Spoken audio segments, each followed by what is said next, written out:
Le secret initiatique n'est pas un mur dressé contre les profanes, mais une porte qui s'ouvre et qui a celui qui a appris à se connaître lui-même. Bonsoir et bienvenue à cette autre aventure cognitive au cœur des mystères. Tous les jeudis, lorsqu'il est exactement 21h heure du Cameroun, la lumière s'invite gracieusement chez vous. Ils sont là pour se prêter à nouveau au jeu des équilibres intellectuels, culturels et culturels sur une thématique qui fait couler beaucoup d'encre de salive, qui concerne, ma foi, toutes les civilisations. Ce soir encore, on parlera, bien entendu, des rites initiatiques. Est-ce tout simplement, et le secret, rite initiatique, secret, est-ce une voie vers la connaissance, tout simplement un élément prépondérant à la manipulation. Mesdames et messieurs, installez-vous confortablement, car le meilleur, c'est ici. La libido de la femme de 45 ans et plus, elle monte, elle croît de manière exponentielle. Elle devient plus gourmande, plus désireuse, elle veut encore plus de plaisir, et tout le temps. En même temps, chez l'homme, il y a déclin. Et à partir de 55 ans, on observe plutôt une baisse de l'acuité sexuelle, avec des faiblesses, avec des reprises lentes, et parfois même une impossibilité à mettre le col de sa chemise toujours debout. Face à cela, une non-satisfaction de la femme va entraîner du mépris, de l'insoumission et, dans la plupart des cas, et on l'observe généralement, de la rébellion. Face à la gravité de la situation, les laboratoires Morgan et Wilfrid se sont investis sur le sujet et ont trouvé la solution idoine qui va permettre de rétablir l'équilibre. Il s'agit du X-Men Regulator, ce concentré de plantes, d'écorces et de racines tirées de la forêt tropicale africaine. Une boîte de 60 gélules réveille le dragon qui sommeille en vous et vous donne une puissance de feu dévastatrice. Il est sans danger pour la santé et sans effet secondaire. S'il vous plaît, passez le message à votre voisin.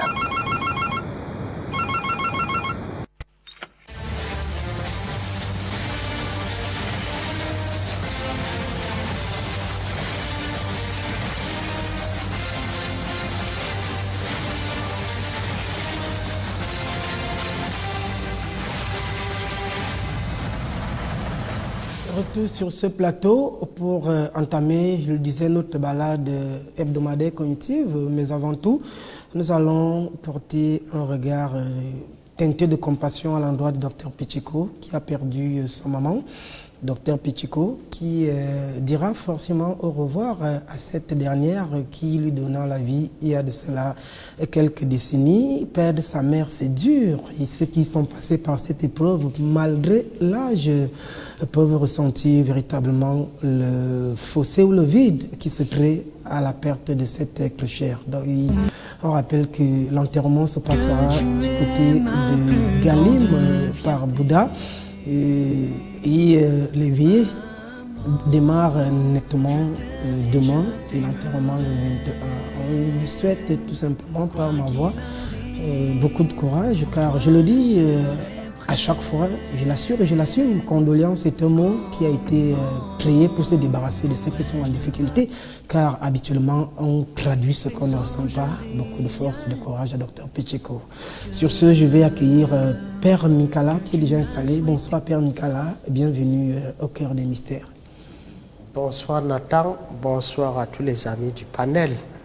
Bonsoir à tous les téléspectateurs de Vision 4 qui nous écoutent chaque fois lorsqu'il est 21h. Merci beaucoup pour l'invitation. Toutes mes condoléances à notre ami le docteur Pichiko et que Dieu accueille l'âme de sa maman dans son éternité. Malgré cette vilaine grippe qui nous clolie, nous pensons faire un tour du côté de Bouddha pour accompagner ce frère qui a toujours été présent lorsque nous autres on a également été en difficulté. C'est tout à fait normal. Lorsque un frère est en difficulté, je trouve louable que les autres puissent l'entourer de leur compassion, qu'ils l'accompagnent, qu'ils le soutiennent. C'est aussi ça, la socialité et la sociabilité que nous devions prôner. C'est aussi ça la vie d'un être humain qui n'est pas une monade, qui est appelé à vivre avec les autres et à être avec les autres, qui est un être non pas seulement en soi, pour soi, de soi, mais un être pour les autres, avec les autres et des autres. Alors Père Minkala, le théosophe africain est là. Vous avez commencé à chaud ce soir en disant que c'est un homme mystérieux, mystique, énigmatique, peut-être pas sceptique, mais très logique de temps à autre dans sa dynamique. Pour résumer tout ce que vous êtes en train de dire, je dirais tout simplement que le théosophe, c'est un secret. C'est un secret parce que c'est l'homme des codes. Pour arriver à le maîtriser, il faut décoder le code qu'il est. C'est ce qui complique la situation. Donc, on est là face à une situation qui impose une véritable rupture épistémologique si nous voulons vraiment le pénétrer. Donc, il est tout ce que vous pouvez imaginer et je ramasse tout cela en une sorte de synthèse en disant que c'est un secret. Et vous dites souvent tout ce qui est secret est dangereux. Extrêmement dangereux. Parce que ce qui est exposé, bon, c'est pour que ça soit exploité. On n'allume pas une lampe pour la mettre sous le boisseau. Je reviens encore sur les déclarations de Jésus dans l'évangile de Luc, par exemple, chapitre 8, à partir du verset 16 jusqu'au verset 18e. On n'allume pas une lampe pour la mettre sous le boisseau. Lorsque quelqu'un est déjà un secret, vous comprenez la complexité avec laquelle nous le fréquentons. Bien sûr, le livre des Proverbes nous fait savoir que le cœur de l'homme est compliqué, complexe, mais lui, il est davantage compliqué parce qu'il est un secret. Merci, monsieur le théosophe, vous êtes un secret. Et pour Père Minkala, tout ce qui est secret est nocif, dangereux, danger. Bienvenue au Cœur des Mystères. Bonjour Nathan, salut à tous nos téléspectateurs. Vous nous avez manqué, peut-être que nous aussi, nous vous avons manqué. En tout cas, le besoin, il est réel de part et d'autre. Et comme nous nous retrouvons ce soir, on enchaîne. Je compatis avec le frère Peteko qui a perdu sa maman. C'est toujours très douloureux lorsqu'on perd un être cher, surtout une maman. Vous savez, les mères, les mamans sont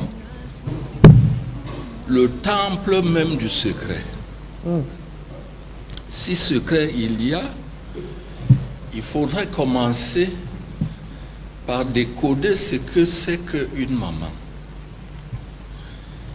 Quel est le secret des mamans? Parce que sans la maman, ni le docteur Minkala, ni vous-même Nathan, ni qui que ce soit ne peut être sur place ici. Tout le monde passe par la maman. C'est la nature qui crée le secret.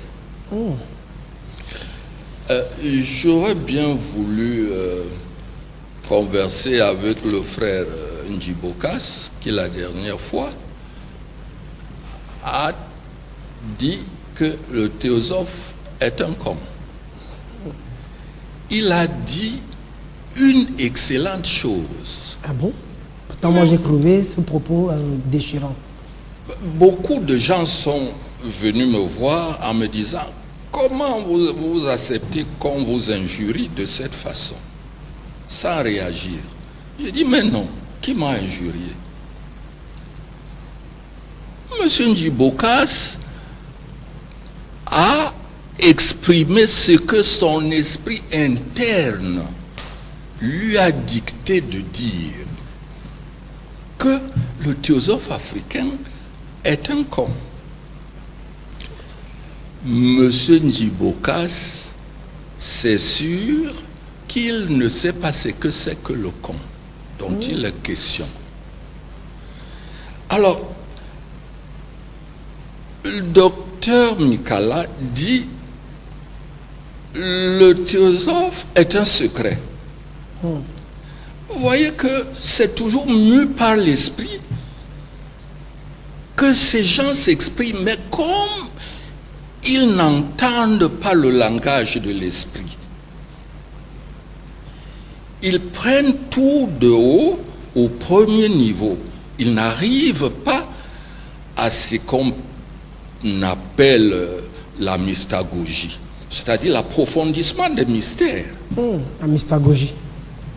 Ils n'arrivent pas, ils ne sont pas préparés. Alors, si vous permettez, Nathan, d'expliquer ce que c'est que le secret du con. Allez-y. C'est un code. Vous avez la parole. CO2.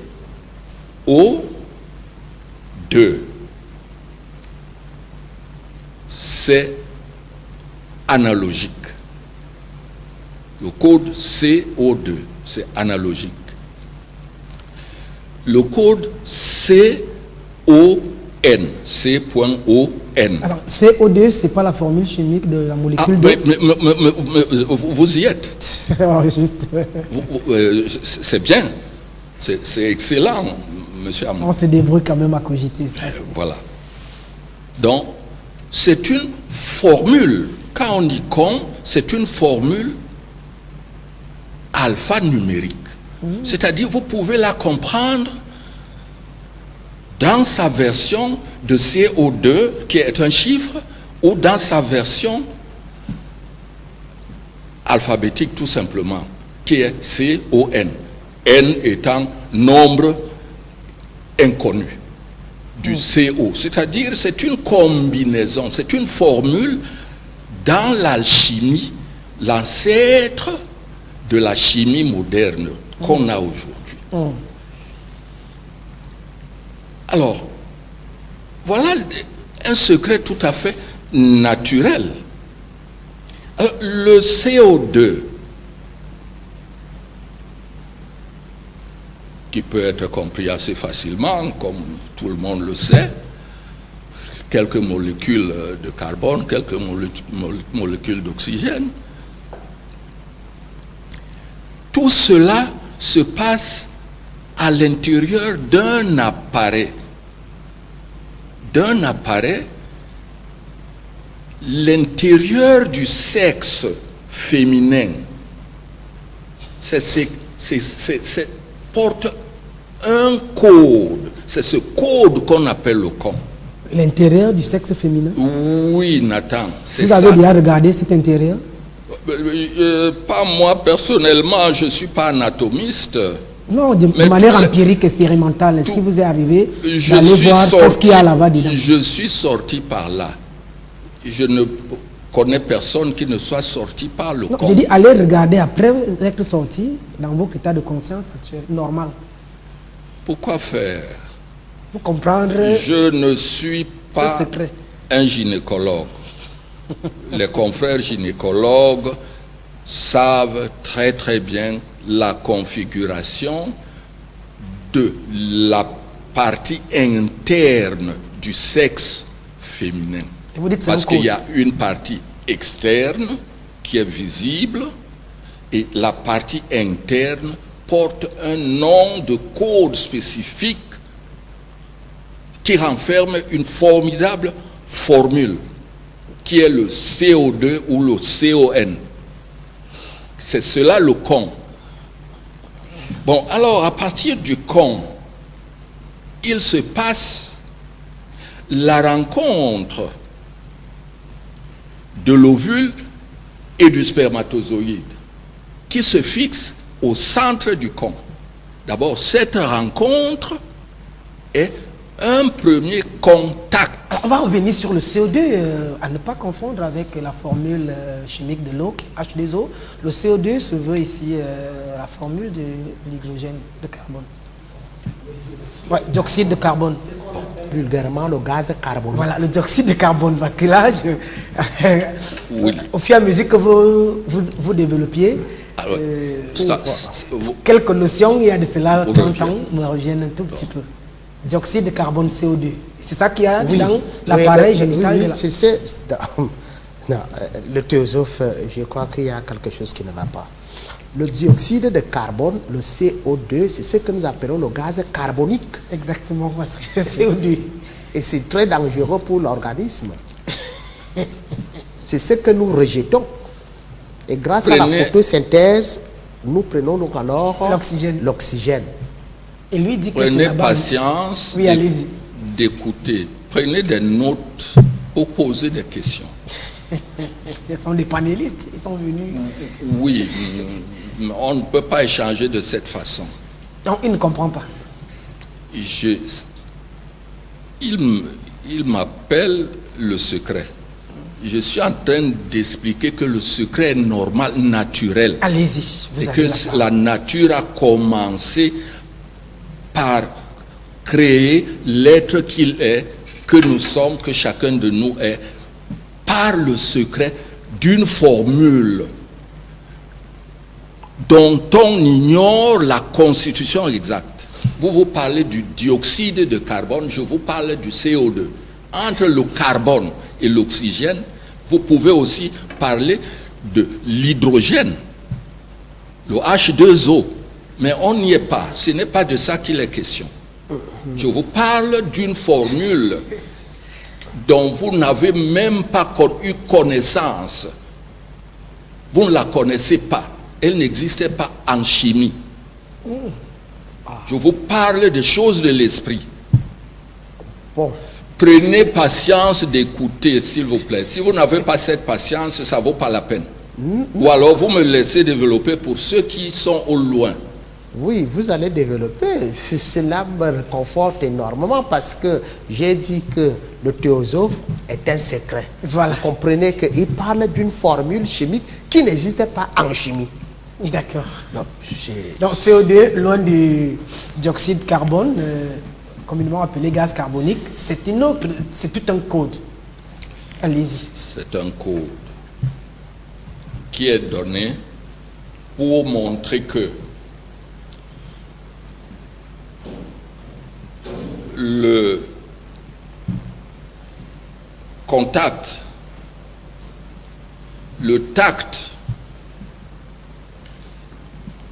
oui, allez-y. La rencontre qui s'effectue entre l'ovule et le spermatozoïde se passe à l'intérieur d'un sac, d'un appareillage complexe appelé, dont le code d'identification est le CON, L-C-O-N. Voilà. C'est cet appareil qu'on appelle le CON. Et cette rencontre va provoquer, dans ce sac, il va se remplir d'eau. Ce sac va se remplir d'eau. C'est à l'intérieur de cette eau que l'œuf, ensuite le fœtus se développe. Quand le fœtus est dans ce sac, docteur Minkala, il ne respire pas. Ce sac est rempli d'eau. Alors qu'est-ce qu'on retient donc par rapport à ce que Bokassa dit ici et ce développement purement ésotérique? Nous sommes là dans les spiritualités. Les spiritualités différentes de la spiritualité. Non, nous sommes là dans les spiritualités. On explique les choses pour qu'elles deviennent compréhensibles, accessibles au niveau inférieur. Si vous ne savez pas que le fœtus se développe dans une eau que les frères anatomistes et autres biologistes appellent le liquide amniotique. Le fœtus s'y développe, il ne respire pas, mais il vit. Donc il ne peut pas y avoir dégagement de gaz carbonique, docteur. Il n'y en a pas. C'est ça la formule, le secret de cette formule. C'est-à-dire, là où l'embryon est entouré de liquide amniotique, il ne peut pas avoir d'échange carbonique. Non, il n'y en a pas, parce que lui ne respire pas. Mais il vit le temps qu'il lui a assigné par ce passage On a dit que c'est un passage pour qu'ils apprennent à vivre dans certaines conditions. C'est un passage transitoire. Donc il est limité dans le temps. Et c'est ce passage où il vit dans l'eau, sans mourir, sans respirer. Ça montre au moins deux choses. On peut vivre dans le plan physique sans respirer.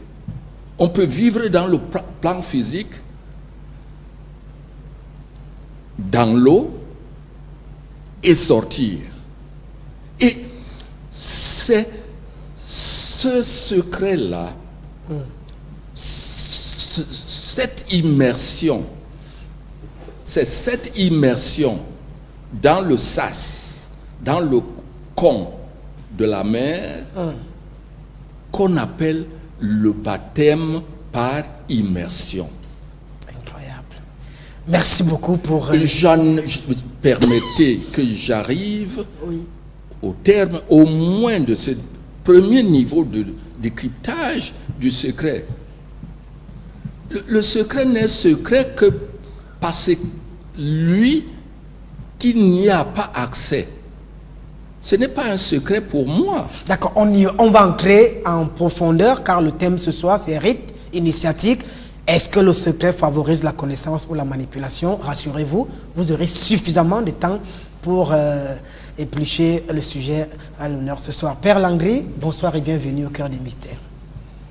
Bonsoir Monsieur Nathan, bonsoir à tous les panélistes, à tous les téléspectateurs de Vision 4 et tous les amis du panel. Je vous remercie pour votre invitation. On salue tous ceux qui nous encouragent dans ce ministère, le Père Ludovic Aurélien et tous les autres prêtres orthodoxes qui nous encouragent dans ce saint ministère.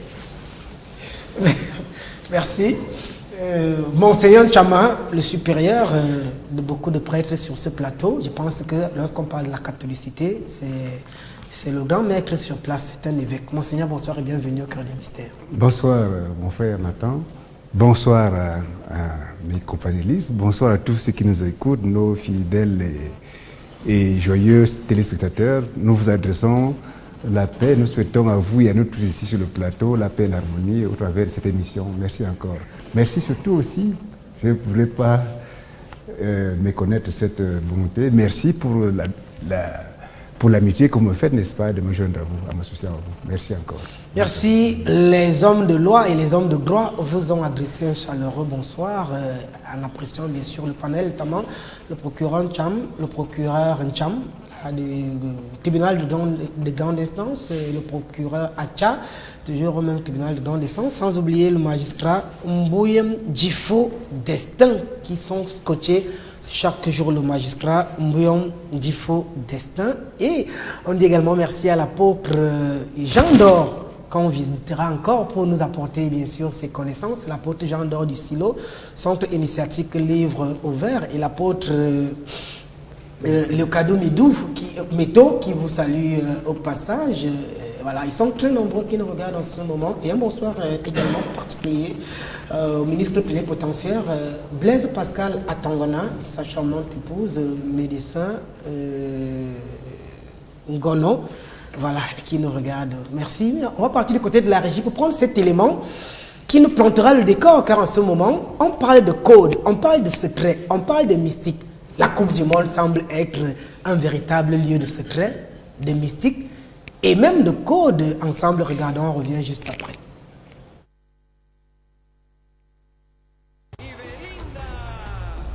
Belinda commence d'entrer avec le triangle Illuminati et l'œil d'Horus. Le monde est posé sur une pyramide aztèque parce que c'est un sacrifice global.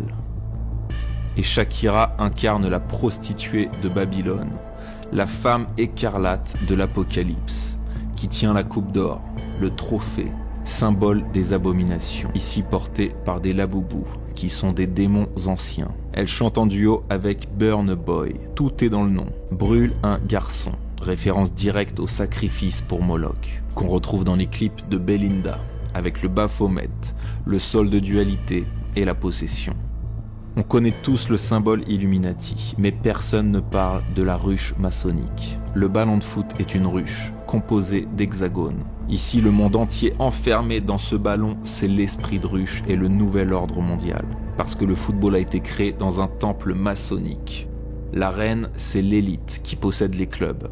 Les joueurs sont les drones qui exécutent les ordres. D'ailleurs, le premier but de cette Coupe du Monde a été marqué par Julian Quiñones, qui fait ouvertement le signe du compas maçonnique. C'est exactement comme les Mignons. Pas d'identité propre, juste un uniforme, un numéro et une obéissance à leur maître. Shakira, we are ready. Et quand tu regardes le foot, tu participes au rituel. Tu perds ton identité pour devenir un ouvrier dans la ruche. Merci. Après ce développement, Père Minkala, un mot par rapport à tout ce qui nous a été dit. On apprend chaque jour, et c'est lui qui a cessé d'apprendre, a cessé d'enseigner. Décryptage ésotérique et géométrique, mystique de ce qui nous est proposé à ce moment comme le grand rendez-vous festif du sport mondial. Bon, vous savez, face à une cérémonie, face à un livre, face à un objet d'art, chacun fait son interprétation. L'herméneutique qui vient de nous être proposée ne peut pas être acceptée par tout le monde. Chacun a sa vision des choses. En ce qui me concerne personnellement, je m'arrête essentiellement sur le jeu sport. Oui, selon ma logique, ici, il s'agit de la pratique des sports. Et le meilleur gagne, les autres activités, les démonstrations qui sont tout autour de cela ne sont que des accessoires qui n'ont aucun impact en ce qui concerne l'art que nous devions privilégier. Parce que le sport, le football, c'est un art. Et nous devions valoriser cela. C'est très important cet art, ça rassemble des gens. Ça permet aux gens de s'exprimer, de se regrouper et de se connaître. Bon, maintenant, s'il y a d'autres activités que les gens mènent autour du football, ça les engage et, bon, eux-mêmes savent ce qu'ils en récoltent. Mais le plus important pour nous, c'est le football, c'est le sport qui est considéré comme le sport roi. D'accord, Père Landry entre en jeu et en jeu les dessous mystiques de la partie festive du football. Oui, l'élément que nous avons écouté, effectivement, on a suivi une interprétation. Vous savez, moi je suis quelqu'un de très rationnel et je pense que les réseaux sociaux ont permis à beaucoup de personnes de s'exprimer. Et ce qui est dommage, je ne dis pas que c'est le cas, mais je fais un constat, c'est que sur les réseaux sociaux, il y a beaucoup plus un étalon de médiocrité qui s'exprime plutôt que l'intelligentsia. Ça veut dire que si vous faites une étude statistique, vous verrez que sur les réseaux sociaux, ceux qui prennent le plus la parole, ceux qui parlent le plus, ceux qui ont une proportion envahissante sur les réseaux sociaux, c'est ce que j'appelle l'étalon de la médiocrité. Et c'est assez dangereux parce que lorsque un individu lambda va dans les réseaux sociaux et écoute n'importe quel reportage, n'importe quelle interprétation, sans source, sans fond, sans critère de vérificabilité, il est prompt à y croire, il est prompt à y adhérer. Et lorsqu'il y croit, lorsqu'il y adhère, ça fait même par moments que certains se radicalisent et deviennent réfractaires, on va dire comme ça, à un raisonnement qui n'est forcément pas ce à quoi ils ont cru, n'ayant donc pas vérifié les sources. Tout ça pour dire que l'interprétation que nous avons suivie est une interprétation qui me semble un peu à califourchon. Alors, est-ce que vous n'allez pas revenir sur les gens qui ont décrié les Jeux olympiques qui sont passés en France, où on a vu des orgies que vous-même vous avez accompagnées, en nous faisant comprendre que c'était l'exaltation et la célébration des forces obscures qui se sont passées de ce côté-là? Oui, justement, c'est ce que je suis en train de dire, M. Nathan, c'est-à-dire que vous avez vu tout ce qui se passe, c'est justement ça. Le problème, c'est que de plus en plus, les gens croient à ce qu'on leur présente de facto, c'est ce que je veux exprimer. Et lorsqu'ils croient à ce qu'on leur présente de facto, ils ne font pas leur propre recherche. C'est d'ailleurs pourquoi nous sommes sur cette tribune. Ils ne font pas leur propre recherche, ils y croient de facto, ils y adhèrent et certains se radicalisent. Un document, à l'instar de celui que nous avons suivi, va radicaliser les gens et certains vont commencer à dire le football est diabolique. Parce que voilà le message sous-jacent. Que dis-je? Subliminal, ou alors un message subliminal qui est véhiculé. C'est pour dire que tout ce qui tourne autour de la Coupe du Monde, que ce soit les joueurs, les supporters, les organisateurs, c'est pour dire que c'est une espèce de chose dans laquelle on vous englobe, on vous envoûte, on vous ensorcelle et on fait de vous des zombies pour absorber votre énergie. Et les gens y croient et se radicalisent et commencent à croire en tout et n'importe quoi. Ça crée une sorte de cacophonie. Je vais vous relancer, Père Landry, puisque la cohérence est ce qui incarne ce plateau. Je parlais encore des Jeux olympiques des côtés de la France. Ça s'est passé, je pense, il y a quelques mois. Et on nous a présenté un tableau et une œuvre d'art à 6 fonctions. Parmi les 4 premières qui sont assez intéressantes, il y en a la fonction esthétique, qui est le beau, la fonction éthique, qui est le message, la morale, la fonction ontologique et la fonction subliminale. Alors, est-ce qu'au travers de ces décryptages, les œuvres d'art qui nous sont proposées, il n'y a pas une dimension subliminale qui est glissée et que vous avez d'ailleurs décelé ici sur ce plateau lorsqu'on faisait un décryptage sur l'ouverture des Jeux Olympiques en France?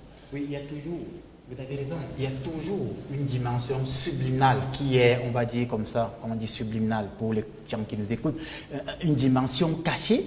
Mais ce n'est pas parce que dans chaque œuvre art, et vous êtes, on va dire comme ça, un artiste caché, monsieur Nathan, on le sait. C'est pas un artiste caché, continue de voilà. prendre le nom jusqu'à ce moment. Merci. Vous êtes un artiste, on va dire comme ça, tout accompli. Vous n'en disconviendrez pas que ce n'est pas parce que il y a des messages subliminaux au niveau de l'art que tous les messages subliminaux sont de facto négatifs. Il y a des messages subliminaux qui n'ont rien à voir avec quelque chose de négatif. Ce que je décris ici, c'est le fait que les gens qui vont sur les réseaux sociaux ne se recadrent que sur le négatif. C'est ce que je décris. Je ne décris pas le fait qu'il y ait des messages subliminaux. Alors, au vu de ce qui nous a été présenté avec des éléments factuels, et d'ailleurs on entrera en symbologie ici, vous n'allez pas me dire que ceci, quelqu'un le fait de manière hasardeuse quand même. Alors, vous n'allez pas me dire que ce signe, quelqu'un le fait de manière hasardeuse, puisque cette symbologie est chargée d'énergie. Vous n'allez pas me dire que ce signe est simple, puisqu'il y a toute une étude, toute une discipline scientifique, symbologique, qui fait un décryptage de tout ceci, Père Landry. Merci, monsieur Nathan, avec cette relance brillamment posée. Je suis d'avis avec vous que les symbolismes s'interprètent. Mais n'oublions pas également qu'il y en a qui font du suivisme. Ça veut dire qu'il y a ceux qui font des signes, qui savent ce à quoi renvoient les signes, et il y a ceux qui les reproduisent bêtement parce qu'ils les ont vus. Et c'est toute la problématique parce que ceux qui font des signes, entre eux, ils se comprennent. Je dis bien entre eux, ils se comprennent. Il faut toute une initiation et d'ailleurs nous sommes en pleine... Voilà, merci. Nous sommes dans la thématique. Voilà, ceux qui se font des signes bizarres, incongrus, eux, ils se comprennent. Ils interprètent les signes en question. C'est comme dans l'univers, pardonnez-moi, peut-être des homosexuels, ils ont une façon de se reconnaître avec des signes, mais si vous vous reproduisez leurs signes, à un moment donné, vous allez vous retrouver dans leur milieu juste parce que vous avez fait du suivisme. Il en est de même. Alors, est-ce que c'est sans conséquence? Prenons le cas, vous avez parlé des homosexuels, où on sait habituellement que, voici une chemise. Ils ont la même chemise, mais du côté gauche. C'est le bouton, mais c'est le bouton qui est du côté gauche. Et du côté droit, on a ce qui permet au bouton. Alors, voilà, la boutonnière. Merci, monseigneur. Alors, est-ce que toi qui vas porter également une chemise que tu as vue belle au marché sans savoir, c'est sans conséquence? Voilà, justement, la conséquence sera laquelle? Vous attirerez à vous des sympathisants de cette tendance. Sachant que vous êtes dedans. Eux, ils penseront que vous êtes dedans. Maintenant, j'avais un oncle qui disait... On ne refuse pas l'appel, mais on peut refuser l'objet de l'appel. Voilà, donc ce n'est pas parce que vous allez les suivre bêtement que subitement, de facto, on vous a initié. Non, ils vont s'approcher de vous et vous aurez le pouvoir et l'autorité de leur dire non, je n'y adhère pas. Voilà ce que je voudrais expliquer ici. Donc tous ceux qui reproduisent ces symboles bêtement, lorsque ces gens s'approcheront de vous, vous avez l'autorité de dire je n'y adhère pas. Qu'on ne nous fasse pas croire que le fait de reproduire des signes signifie de facto que nous appartenons à un ordre bizarre et que nous devons déjà en répondre. Merci. Alors, Père Mikala, est-ce que vous pouvez mettre les symboles maçonniques à l'entrée de votre église? L'équerre, le compas. vous savez, par mimétisme, parce que c'est beau, parce que c'est évocateur. Vous êtes professeur de mathématiques. Monsieur Nathan Vous êtes professeur de mathématiques. Monsieur Nathan Amogo. Mais aucune organisation dans le monde ne peut prétendre qu'elle est propriétaire des symboles qui existent, surtout des symboles tels que l'équerre, le compas, ainsi de suite, qui sont des objets qu'on utilise en mathématiques. Est-ce que ce ne sont pas des éléments de souveraineté consacrés à une organisation? Ah non, je dis non. Donc, non. faut mettre que ça. Penser ainsi, non, c'est ridicule.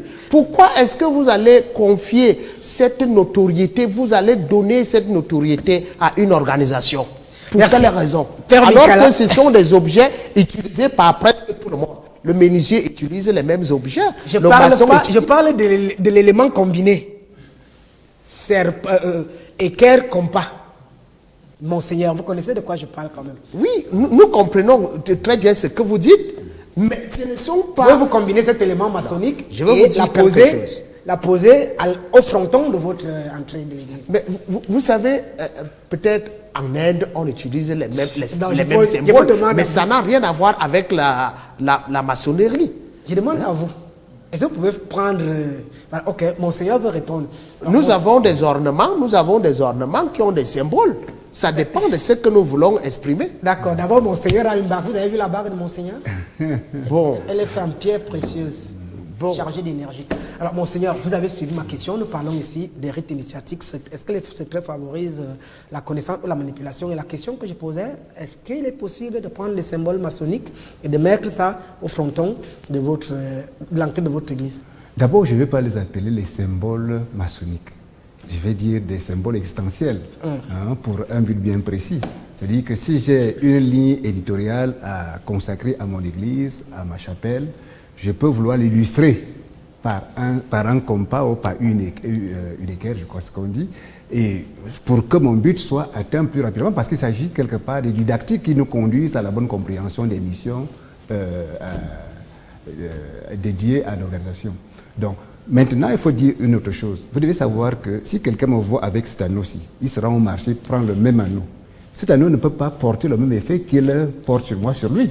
Donc, entre Père Mikala et vous qui avez l'anneau, Père Mikala qui n'a pas l'anneau, il y a quand même un problème de strat. Non, même si nous sommes sans caleçon, je suis quand même nettement sur un strat supérieur au sien. À Père Mikala? Oui, ça, il devrait le savoir sans que ça ne fasse l'objet d'un débat. Ça, il devrait le savoir. Pour autant qu'il accepte d'abord, parce qu'il a déjà ce souci-là à son niveau, de m'adopter comme évêque. Vous devez savoir une chose, ça participe du bon sens. Quand quelqu'un s'élève très haut, il devient presque tout petit, voire invisible, ainsi qu'il ne savent pas voler. Ça, je le disais quelque part. Donc, ici, il sera tout à fait très difficile, très souvent, que le Père Minkala, de par son éducation, de par son cursus de formation comme prêtre, il lui sera très, très difficile. D'abord qu'il m'adopte comme prêtre. D'abord cela. Il sera difficile à Père Minkala de vous adopter comme prêtre. Le rythme, le thème que nous avons sur la table, l'accable lui-même. Parce que le fait que le rituel, les habitudes qu'ils ont développées chez eux, les ait conduits à observer le monde sous un certain prisme, fait que quand ils voient quelqu'un d'autre dire qu'il est prêtre, bon, j'avais entendu, je vais sur une émission à partir de chez moi, on me disait qu'il est un dogmaticien. Vous savez, dans le dogmatisme, on y développe une politique qui est une forme de sophisme. C'est-à-dire, on s'organise à vouloir saboter, à vouloir diaboliser, à vouloir démontrer même que le vrai est faux, le faux est vrai. Bon, vous voyez, moi, je suis resté constant sur ce plateau depuis toujours. Et c'est ça, parce que celui qui est dans la vérité est presque toujours perdant dans le discours, dans le combat des mots. Hein, parce que la vérité, pour la dire, c'est un mot ou deux. Mais le menteur a il a beaucoup de choses pour développer son mensonge. Donc, c'est un peu ça. Donc, alors, ici, le plateau, vous estimez que Père Minkala, de manière très subtile, est un menteur. Si vous le dites. Je ne saurais dire que c'est de la subtilité, le fait grossièrement. Parce que j'ai suivi dernièrement, lorsque vous avez présenté mes arguments à partir du téléphone, dire que Monseigneur Nsama, je ne sais pas, Monsieur Nsama, un évêque d'un autre genre, cette façon qui... Vous réclamez la légitimité d'être évêque venant de Père. Je réclamerai, n'est-ce pas, plutôt son intégrité ou alors sa légitimité à être prêtre et prêtre effectif pour qu'il sache reconnaître un évêque aussi effectif. Merci. Alors, monsieur le théosophe, on a monsieur Ebongue qui dit que vous êtes pétri de connaissances. Et d'ailleurs, c'est également un très grand initié, M. Bongelo Banquier. Il dit que vous êtes un très grand initié qui devrait permettre au monde d'être illuminé. Alors, j'ai une question que je vais vous poser. Est-ce que le secret initiatique est un simple silence imposé à un état ou un état de conscience inaccessible aux néophytes? Secret initiatique, simple silence imposé ou un état de conscience inaccessible aux néophytes? C'est une phase dans le développement de l'être humain. Il commence par l'ignorance à 100%. Il ignore tout. Prenez le bébé. Quand il sort du cône de sa maman, il ne sait rien. Il est dans l'initiation progressivement tout au long de son existence. Ça ne s'arrête pas. Donc, il n'y a pas de limitation. Le secret ne s'arrête pas. On doit découvrir. C'est biblique. Est-ce que c'est un simple silence ou un état de conscience inaccessible à celui qui n'est pas imprégné de code? C'est une avancée dans la capacité de compréhension. On avance. La Bible dit, vous cherchez Dieu à tâtons. Voilà les grands.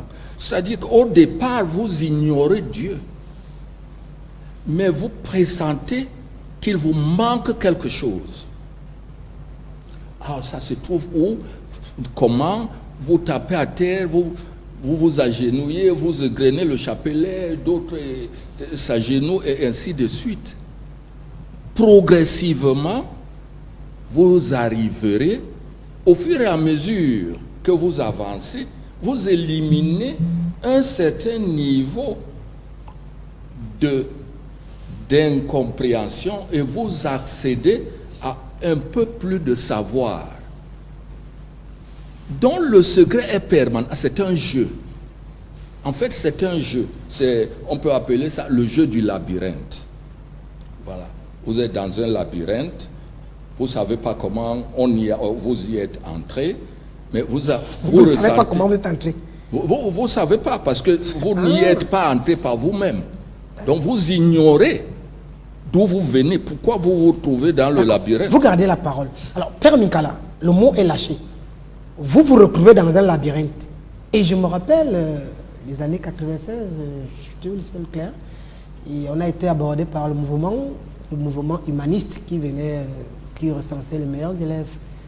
On était membre du club humaniste. Et là, il y a des manuscrits qu'on nous donnait. Et derrière ces manuscrits, ce qui a fasciné mon père, qui m'a initié dans l'art, c'était une très belle maison qui était suspendue avec de nombreux passages. Et dans chaque passage, il y avait un fossé, tu tombais. Chaque passage, mais il y avait un petit passage qui te permettait d'avoir accès à la villa. Mon vieux m'a demandé qui t'a donné ce manuscrit et tu me brûles ça rapidement. Alors vous comprenez que le néophyte se retrouve dans un labyrinthe sans savoir comment il s'est retrouvé. Nous sommes ici dans le secret, simple silence imposé ou état de conscience inaccessible aux néophytes. C'est pour cela que certaines initiations sont très dangereuses. Parce que, au lieu d'humaniser la personne humaine, au lieu de le réhumaniser, au lieu de l'aider à se sociabiliser, on l'enferme plutôt dans ce que je pourrais appeler la subordination. Il devient esclave. Parce que il devient esclave de qui? Il devient esclave de ceux-là qui prétendent le maîtriser, qui prétendent maîtriser le secret qu'ils gardent, qui prétendent également jouer le rôle de gourou dans la société secrète où il est désormais enfermé. Donc, le secret initiatique tel que le théosophe vient de le dire, te fait parfois entrer dans une sorte de labyrinthe. Et lorsque tu t'y retrouves, tu as peu de chances de pouvoir t'en sortir. Un peu, Minkala, fermez un peu les yeux un tout petit peu et vous vous retrouvez dans un labyrinthe. Il a dit, un labyrinthe, c'est un espace aux multiples voies, tu ne sais même plus. Et il dit, tu ne sais pas comment tu t'es retrouvé là, et tu ne sais plus quel est le passage à prendre. Compliqué. C'est pour cela que je dis, vous devenez un être subordonné, vous devenez un esclave, vous devenez un être manipulable. Vous n'êtes plus vous-même. Vous êtes désormais un être qui dépend totalement des autres. Un zombie. Évidemment. Monsieur le théosophe. Il faut remercier le docteur Minkala pour cette précision.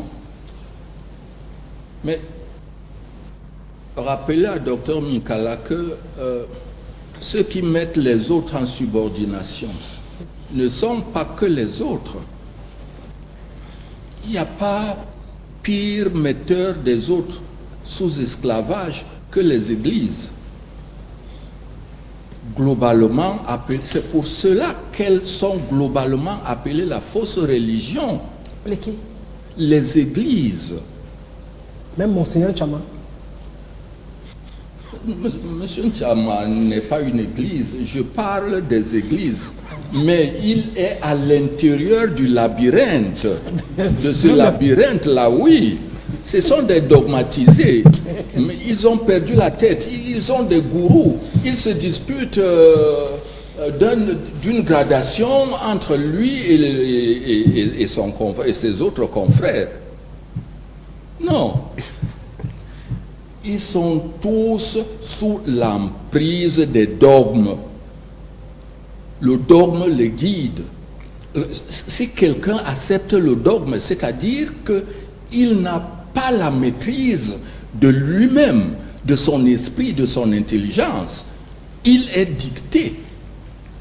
Donc il a des gourous au-dessus de lui. S'il faut utiliser, lui emprunter le vocable gourou, qui veut dire tout simplement un maître, dans une autre langue.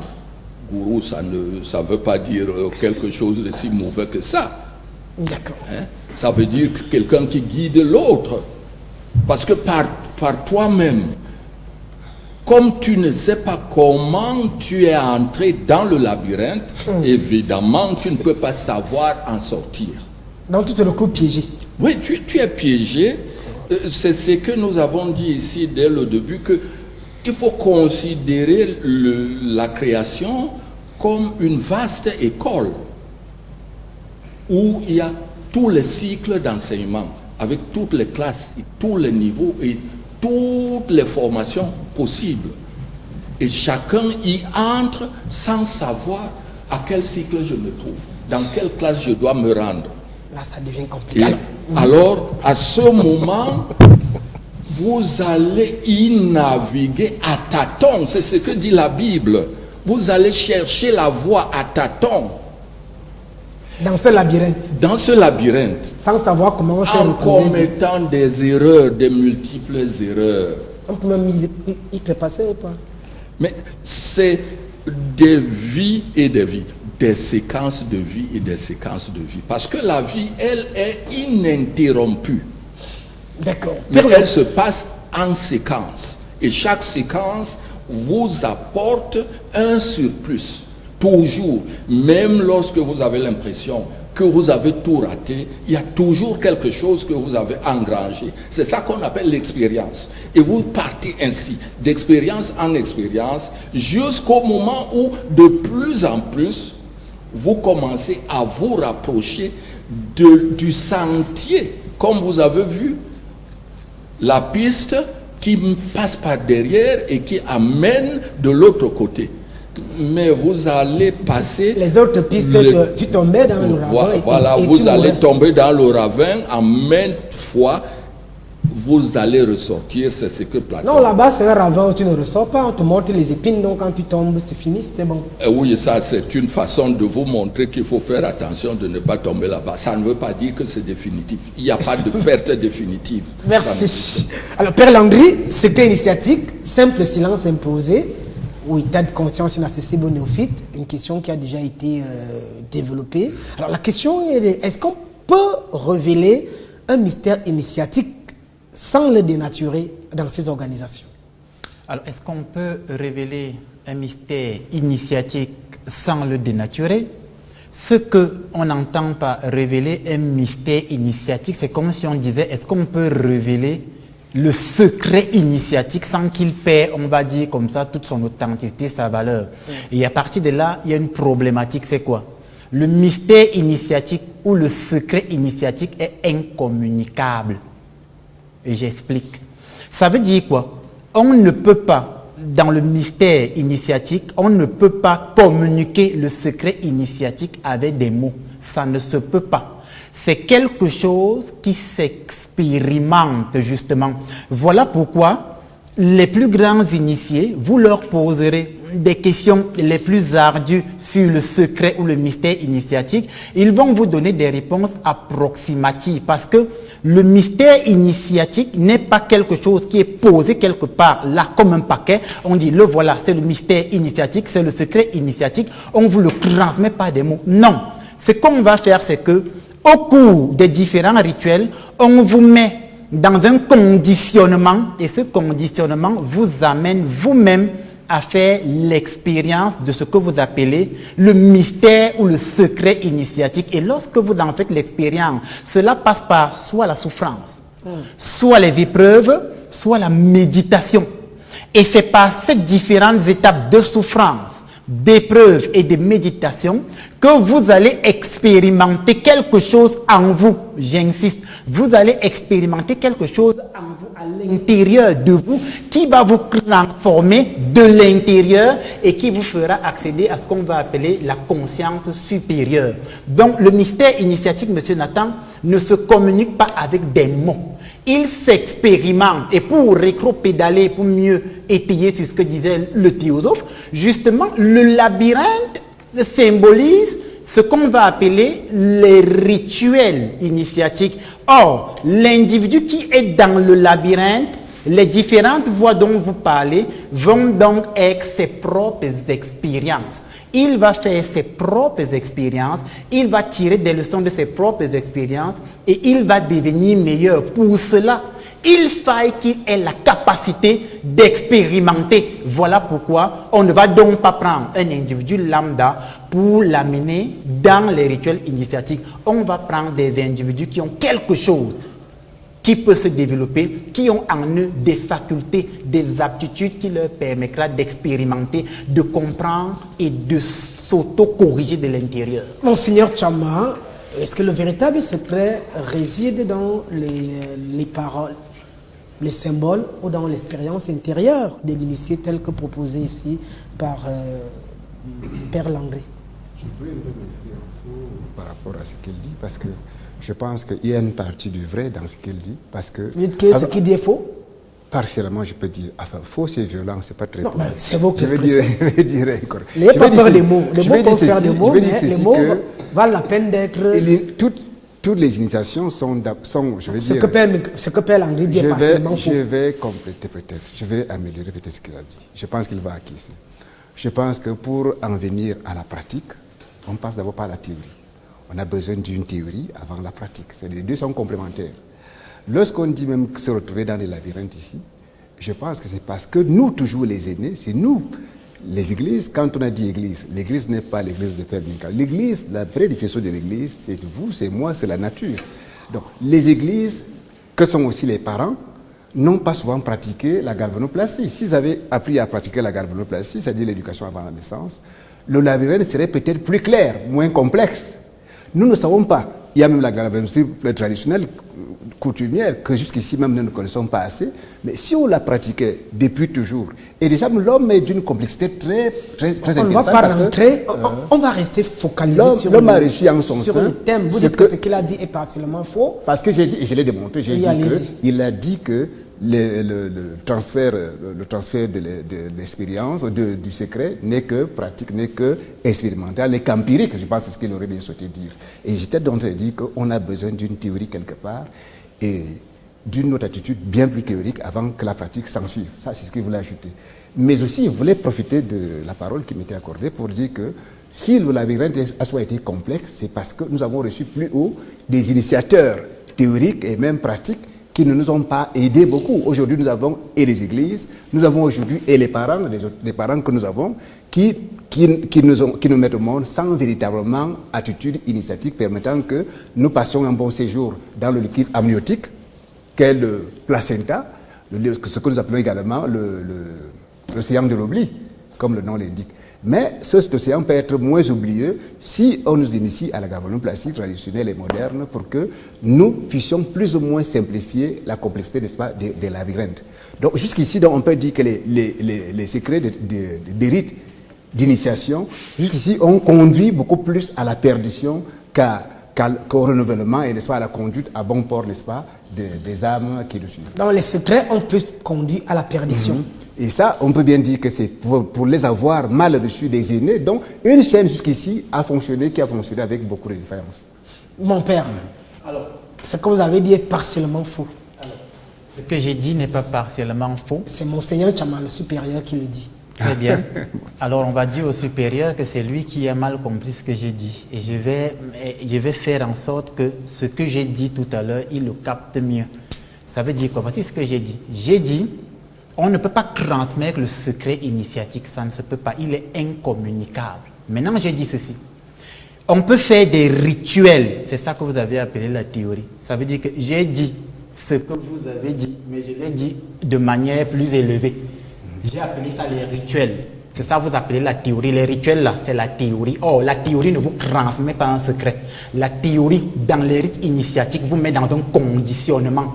Mais cette théorie ne vous donne pas un secret. Une fois que vous avez cette théorie, vous expérimentez de par vous-même le secret initiatique. Il est incommunicable.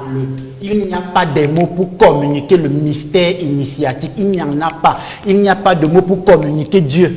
Il n'y en a pas. Dieu, par exemple, s'expérimente et chacun en fait l'expérience et rend témoignage de l'expérience qu'il a faite. Mais on ne peut pas dire, je te communique, je te transmets Dieu, le voici, prends-le, reçois-le. Ça ne se peut pas. C'est la même équivalence dans les rituels initiatiques ou alors dans le secret initiatique. Oui. On le fait. C'est vous qui n'avez pas compris, d'après nous semblons avoir du mal à nous comprendre. Pourtant, nous voulons juste édifier les autres. Hein? Peut-être nous édifier aussi quelque part. Mettre dans le conditionnement, comme vous l'avez souhaité, est déjà une partie théorique. Vous l'avez appelé celle-là théorique. Mais mettre dans le conditionnement est déjà un début d'initiation. L'initiation même d'abord. Ici, je pense qu'on pouvait compléter la définition d'initiation. C'est mettre, c'est-à-dire commencer le début. Mettre dans le bain, comme vous dites bien, dans le conditionnement. Et ce n'est pas des initiations successives, ce n'est pas des initiations successives qu'on définit le mystère, qu'on s'aventure dans le mystère. Donc, je pense que on peut s'accorder avec plus de politesse pour rechercher la lumière sans aller à dire que bon voilà. Mais votre maître, si je m'en tiens à se dire, il a été violent, Jésus. Jésus a été violent, donc si... Non, Jésus n'a pas été violent. Il a dit le monde appartient aux violents. On a rendu Jésus violent. Et même quand on l'a rendu violent. Et même quand on a dit violent, il fallait un peu d'exigence à ce niveau-là. La violence, les questions là, c'est la violence sur soi. C'est-à-dire que il faut se faire violent. On dit, fais-toi violence pour comprendre certaines choses. Sois persévérant. Non, qui ne se fait donc pas violence entre vous deux? Puisque vous dites que ce que Père Landry a dit est faux, lui dit que c'est vous qui êtes dans le faux. Non, nous pensons tout simplement que si nous avons un langage fraternel d'amour, de bonté et tout, on peut mieux édifier. Est-ce que les ténèbres et la lumière peuvent faire un pour chercher le juste milieu? Il faut qu'une personne... Nous pensons très bien que les deux sont existentiels et que parce qu'elles sont existentielles, qu'effectivement une lumière forcément jaillit. Et elle domine même d'ailleurs. Si les deux se sont souvent retrouvés ensemble. Là, ici, là. Sur le plateau, qui est lumière, qui est ténèbres? Non, nous sommes au cœur des lumières. Et là, le secret nous permet d'être... Nous sommes rationnellement complémentaires sur le plateau. Mais tout à l'heure, l'évêque Monseigneur, aujourd'hui, ou alors à cet instant T, il dit le langage va être fraternel, tout ça, c'est bien beau. Mais tout à l'heure, vous avez écouté le docteur Minkala avec des expressions déplacées. Voici ce que vous avez dit. Je reprends vos expressions. Vous avez dit que le docteur Minkala était un dogmaticien. Les dogmaticiens s'attellent à faire passer le vrai pour faux et à faire passer le faux pour vrai. Un manipulateur. Et vous avez conclu que le docteur Minkala, ici présent, est un manipulateur, un fossoyeur, un usurpateur. Ce sont mes mots là-bas. C'est ce que dit votre expression. Vous n'avez pas utilisé ces expressions. Mais si vous dites que le docteur Minkala est un dogmaticien qui fait passer le vrai pour faux et qui fait passer le faux pour vrai, ça veut dire que dans ce qu'il est dans son enseignement, c'est un usurpateur. Vous n'utilisez pas ces mots, mais c'est le subliminal de votre message. Là, vous n'êtes pas violent. Là, vous n'êtes pas violent. Vous ne prouvez pas que vous êtes violent. Mais quand maintenant on vous recadre en disant vous avez mal compris ce que j'ai dit, vous dites non, on peut parler doucement. Non, non, non, non. Même dans votre église, vous avez des dogmaticiens. Il n'y a pas d'église sans dogmatique. Si votre église n'a pas de dogmatique, on peut se poser la problématique de savoir quels sont les piliers de la doctrine de votre église. Parce que la doctrine a des piliers et les piliers sont dogmatiques. Oui, Père Mikala. Oui, très rapidement, avant de passer la parole à Père Mikala. Notre église n'est pas dogmatique, mais elle s'attelle à reculer au loin, le plus loin possible, les limites des dogmes. Parce que les dogmes, comme vous voulez le définir ici, c'est ce qu'on ne peut pas définir. Et ce qu'on ne peut pas définir, et c'est dont on n'a pas la capacité de définir. Si on n'a pas la capacité de définir un concept, mon voisin peut le faire mieux. Alors, mon Père Mikala, nous sommes dans le secret, et ça crée beaucoup de secrets. Alors ici, pourquoi ces traditions ésotériques, parfois, nous disent que le savoir... que savoir n'est pas connaître.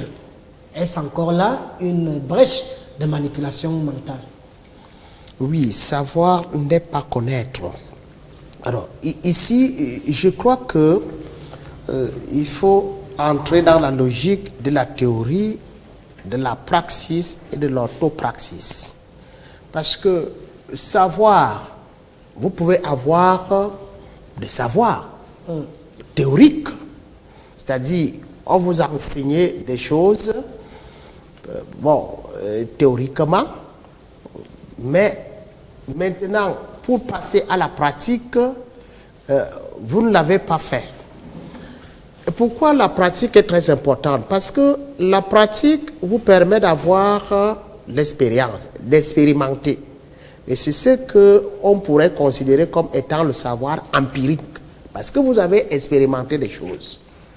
Là, au moins, on peut dire que, bon, si je comprends bien la logique, là, vous connaissez. Lorsque vous avez expérimenté des choses sur le plan empirique, vous connaissez.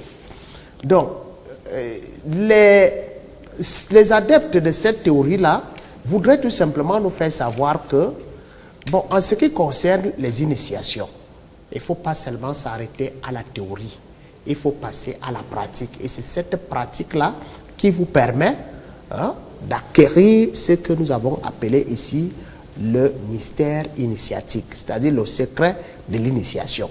Et c'est ce secret-là qui fait vraiment de vous un initié. Monsieur le théosophe, savoir n'est pas connaître. Est-ce qu'il existerait des connaissances dangereuses pour celui qui n'est pas préparé à les recevoir?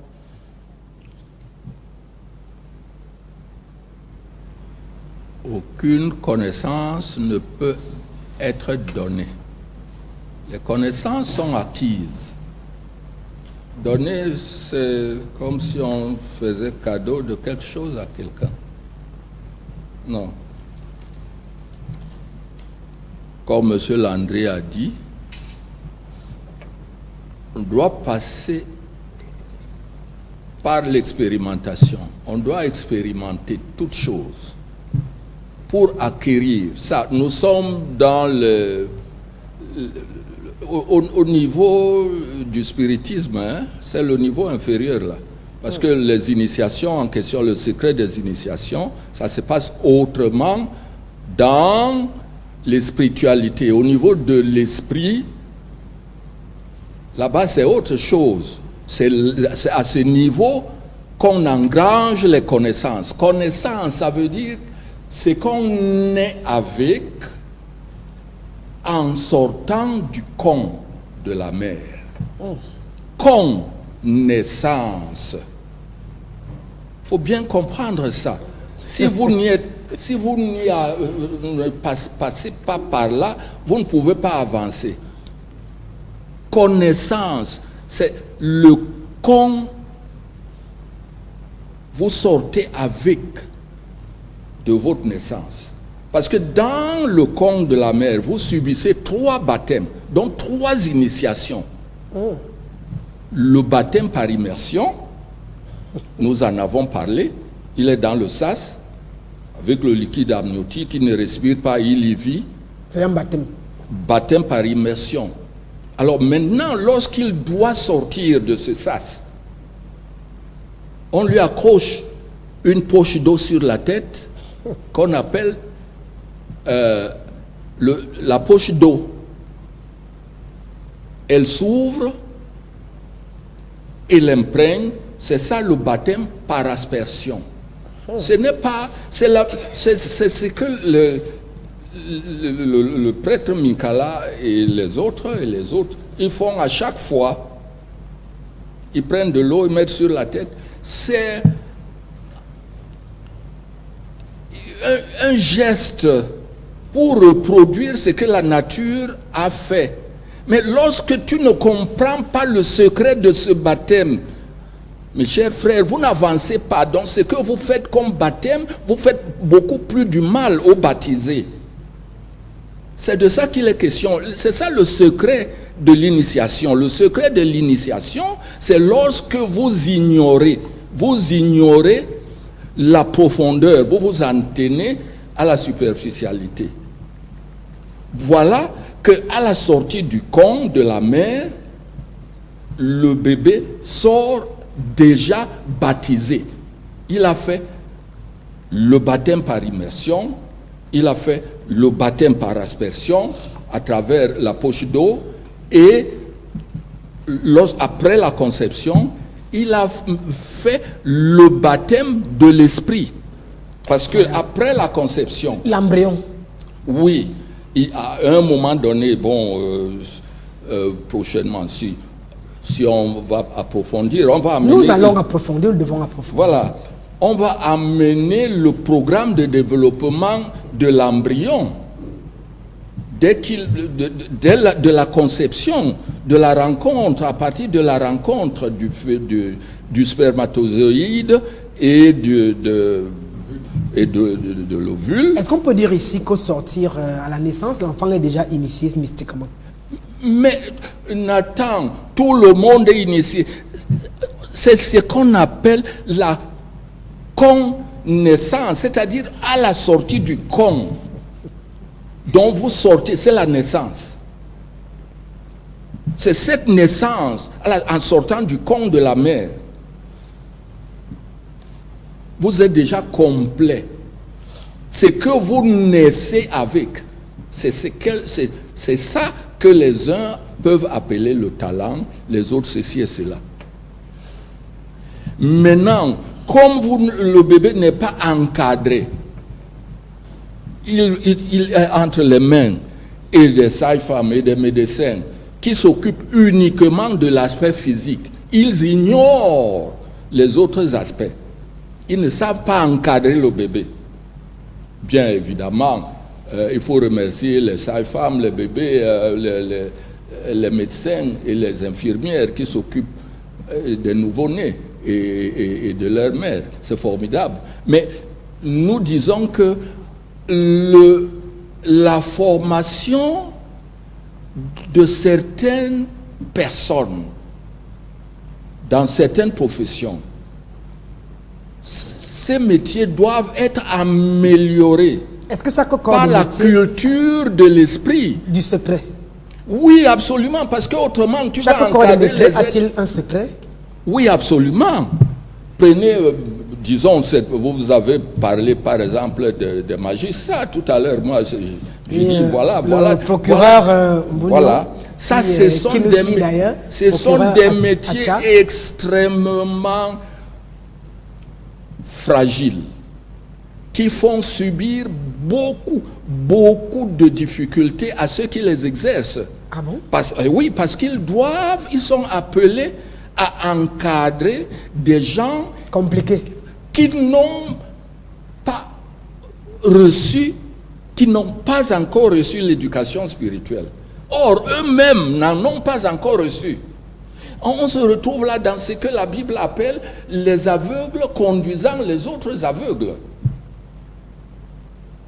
Donc, la société humaine... Alors, qui est même évolué chez vous? Vous avez dit les prêtres ici ne comprennent rien, les autres ne comprennent rien. Alors... Je dis tous ceux qui sont dans le labyrinthe, toute l'humanité dans le labyrinthe circule à l'échelle horizontale. Est-ce que le théosophe est en dehors du labyrinthe? Il se situe où? Oui, absolument. Je suis hors du labyrinthe puisque j'arrive, j'ai été mis en place, j'ai été envoyé pour aider ceux qui sont dans le labyrinthe, ceux qui sont prêts, ceux qui peuvent, qui sont prêts, ils vont se présenter, qui veulent suivre l'enseignement du théosophe, s'ils sont en mesure de se surpasser, de surpasser leurs préjugés par rapport à leur rang social, par rapport à leur niveau d'instruction, etc., qui peuvent suivre la voie qui conduit vers le labyrinthe. C'est-à-dire maintenant d'entrer dans l'éducation. C'est dans l'éducation qu'on Merci. arrive On revient à sur le secret qui nous intéresse, Père Langré. Avant d'aller prendre cet élément, puisque on nous présentera ici une initiation dans une organisation mystique initiatique classique, est-ce que le serment initiatique engage uniquement la parole ou également l'âme? Le serment initiatique. Alors, si on peut parler de serment initiatique ici, on va plutôt se référer, parce que c'est par Socrate, dans les rituels initiatiques, il y a ce qu'on va appeler la cohésion. C'est là qu'intervient le serment initiatique. C'est-à-dire quoi? Les membres d'une même société sont soudés parce qu'ils partagent un même engagement. Un secret. Qui n'est pas violable. Voilà où je vais en venir.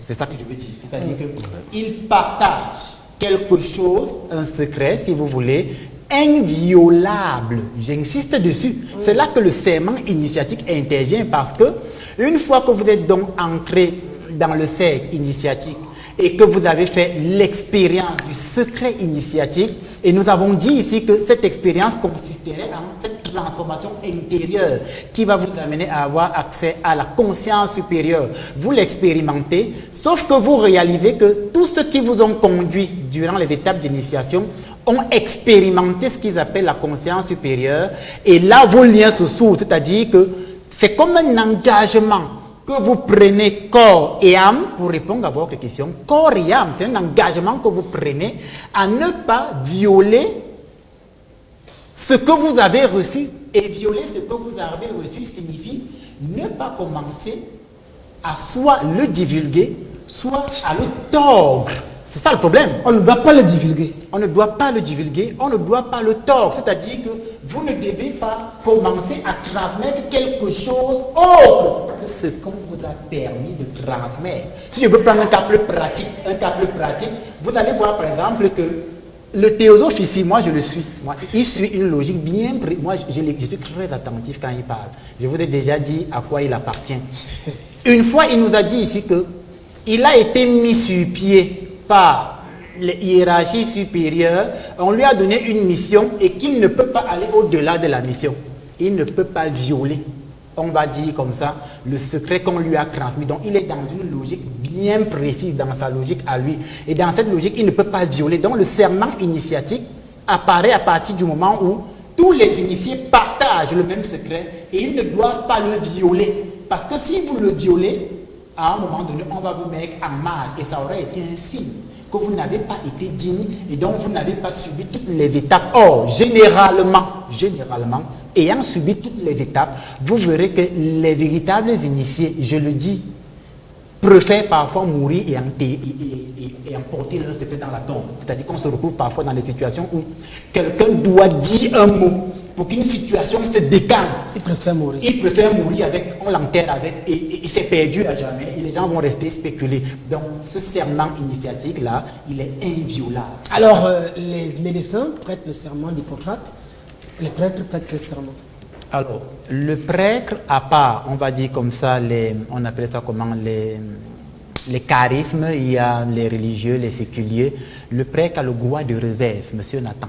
Le prêtre a le droit de réserve. Ça veut dire que le prêtre, par exemple, lorsque vous lui confiez quelque chose dans le secret de ce qu'on appelle la confession ou dans le secret confessionnal, il ne peut et ne doit en aucun cas briser le caractère sacré du confessionnal.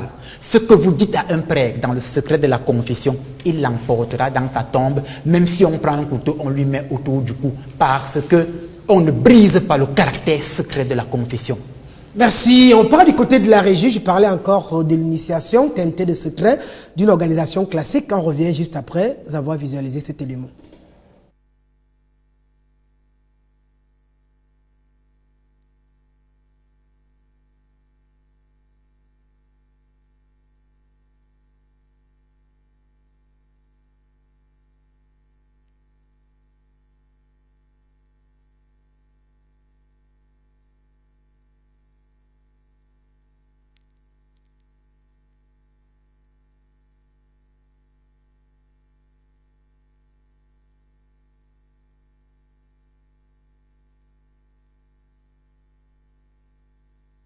Récipiendaire, l'ordre maçonnique dans lequel vous avez demandé à être admis, pourrait peut-être un jour exiger que vous versiez jusqu'à la dernière goutte de votre sang pour sa défense et pour celle de vos frères. Le cas échéant, consentez-vous à le faire, ce sacrifice?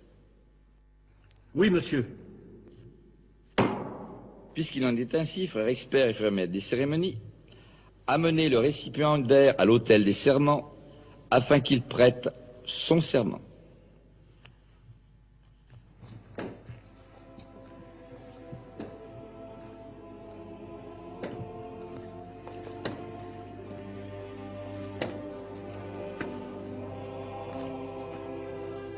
Récipiendaire, afin d'assurer les privilèges de la franc-maçonnerie uniquement à des hommes qui méritent de les obtenir, il leur est demandé de contracter un engagement de fidélité. Je puis vous assurer que cet engagement n'a rien d'incompatible avec les autres devoirs d'un homme et d'un bon citoyen. Consentez-vous à prêter ce serment solennel fondé sur les principes que je vous ai exposés, et vous engagez-vous à garder jalousement les secrets et les mystères de la franc-maçonnerie? Oui, monsieur. Je vous informe que votre serment sera prêté sur les 3 grandes lumières de la franc-maçonnerie qui sont le volume de la loi sacrée, le compas et l'équerre, et que dans cette respectable loge, ce volume est la Bible. Voyez-vous un inconvénient à prêter votre serment sur ce volume? Non, monsieur. Puisqu'il en est ainsi, frère expert, faites disposer les pieds du récipiendaire en équerre et placez sa main droite sur les 3 grandes lumières symboliques de la franc-maçonnerie, le volume de la loi sacrée, le compas et l'équerre, qui se trouvent sur l'autel des serments. Frère expert, mettez également un compas dans la main gauche du récipiendaire, une pointe appuyée sur son cœur.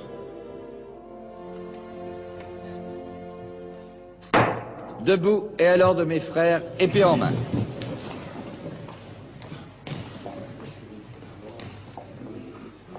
Récipiendaire, veuillez répéter après moi. Moi, Alain Pagès. Moi, Alain Pagès. En présence du grand architecte de l'univers. En présence du grand architecte de l'univers. Et de cette respectable loge de francs-maçons. Et de cette respectable loge de francs-maçons. Régulièrement réunis. Régulièrement réunis. Et dûment consacrés. Et dûment consacrés. De ma propre et libre volonté. De ma propre et libre volonté. Je jure solennellement sur les 3 grandes lumières de la franc-maçonnerie. Je jure solennellement sur les 3 grandes lumières de la franc-maçonnerie. De ne jamais révéler. De ne jamais révéler. Aucun des secrets de la franc-maçonnerie. Aucun des secrets de la franc-maçonnerie. À qui n'a pas qualité pour les connaître. À qui n'a pas qualité pour les connaître. Ni de les tracer. Ni de les tracer. Écrire. Écrire. Buriner. Buriner. Graver. Graver. Ou sculpter. Ou sculpter. Ou les reproduire autrement. Ou les reproduire autrement. Je jure d'observer. Je jure d'observer. Le principe de l'ordre maçonnique. Le principe de l'ordre maçonnique. De travailler la prospérité de ma respectable loge. De travailler la prospérité de ma respectable loge. D'en suivre régulièrement les travaux. D'en suivre régulièrement les travaux. D'aimer mes frères et sœurs. D'aimer mes frères et mes sœurs. Et de les aider. Et de les aider. Par mes conseils et mes actions. Par mes conseils et mes actions. Je jure solennellement tout cela sans évasion. Je jure tout cela sans évasion. Sans équivoque. Sans équivoque. Ou réserve mentale. Ou réserve mentale. Sous peine. Sous peine. Si je devais y manquer. Si je devais y manquer. D'avoir la langue arrachée. D'avoir la langue arrachée. Et la gorge coupée. Et la gorge coupée. Et d'être jugé. Et d'être jugé. Comme un individu dépourvu de toute valeur. comme un individu dépourvu de toute valeur et indigne d'appartenir à la franc-maçonnerie. et indigne d'appartenir à la franc-maçonnerie. Moi, Alain Pagès, Moi, Alain Pagès, je préférais avoir la gorge coupée je préférerais avoir la gorge coupée plutôt que de manquer à mon serment. plutôt que de manquer à mon serment. Levez la main droite et dites je le jure. Je le jure. Frère expert, faire maître des cérémonies, conduisez le néophyte entre les colonnes.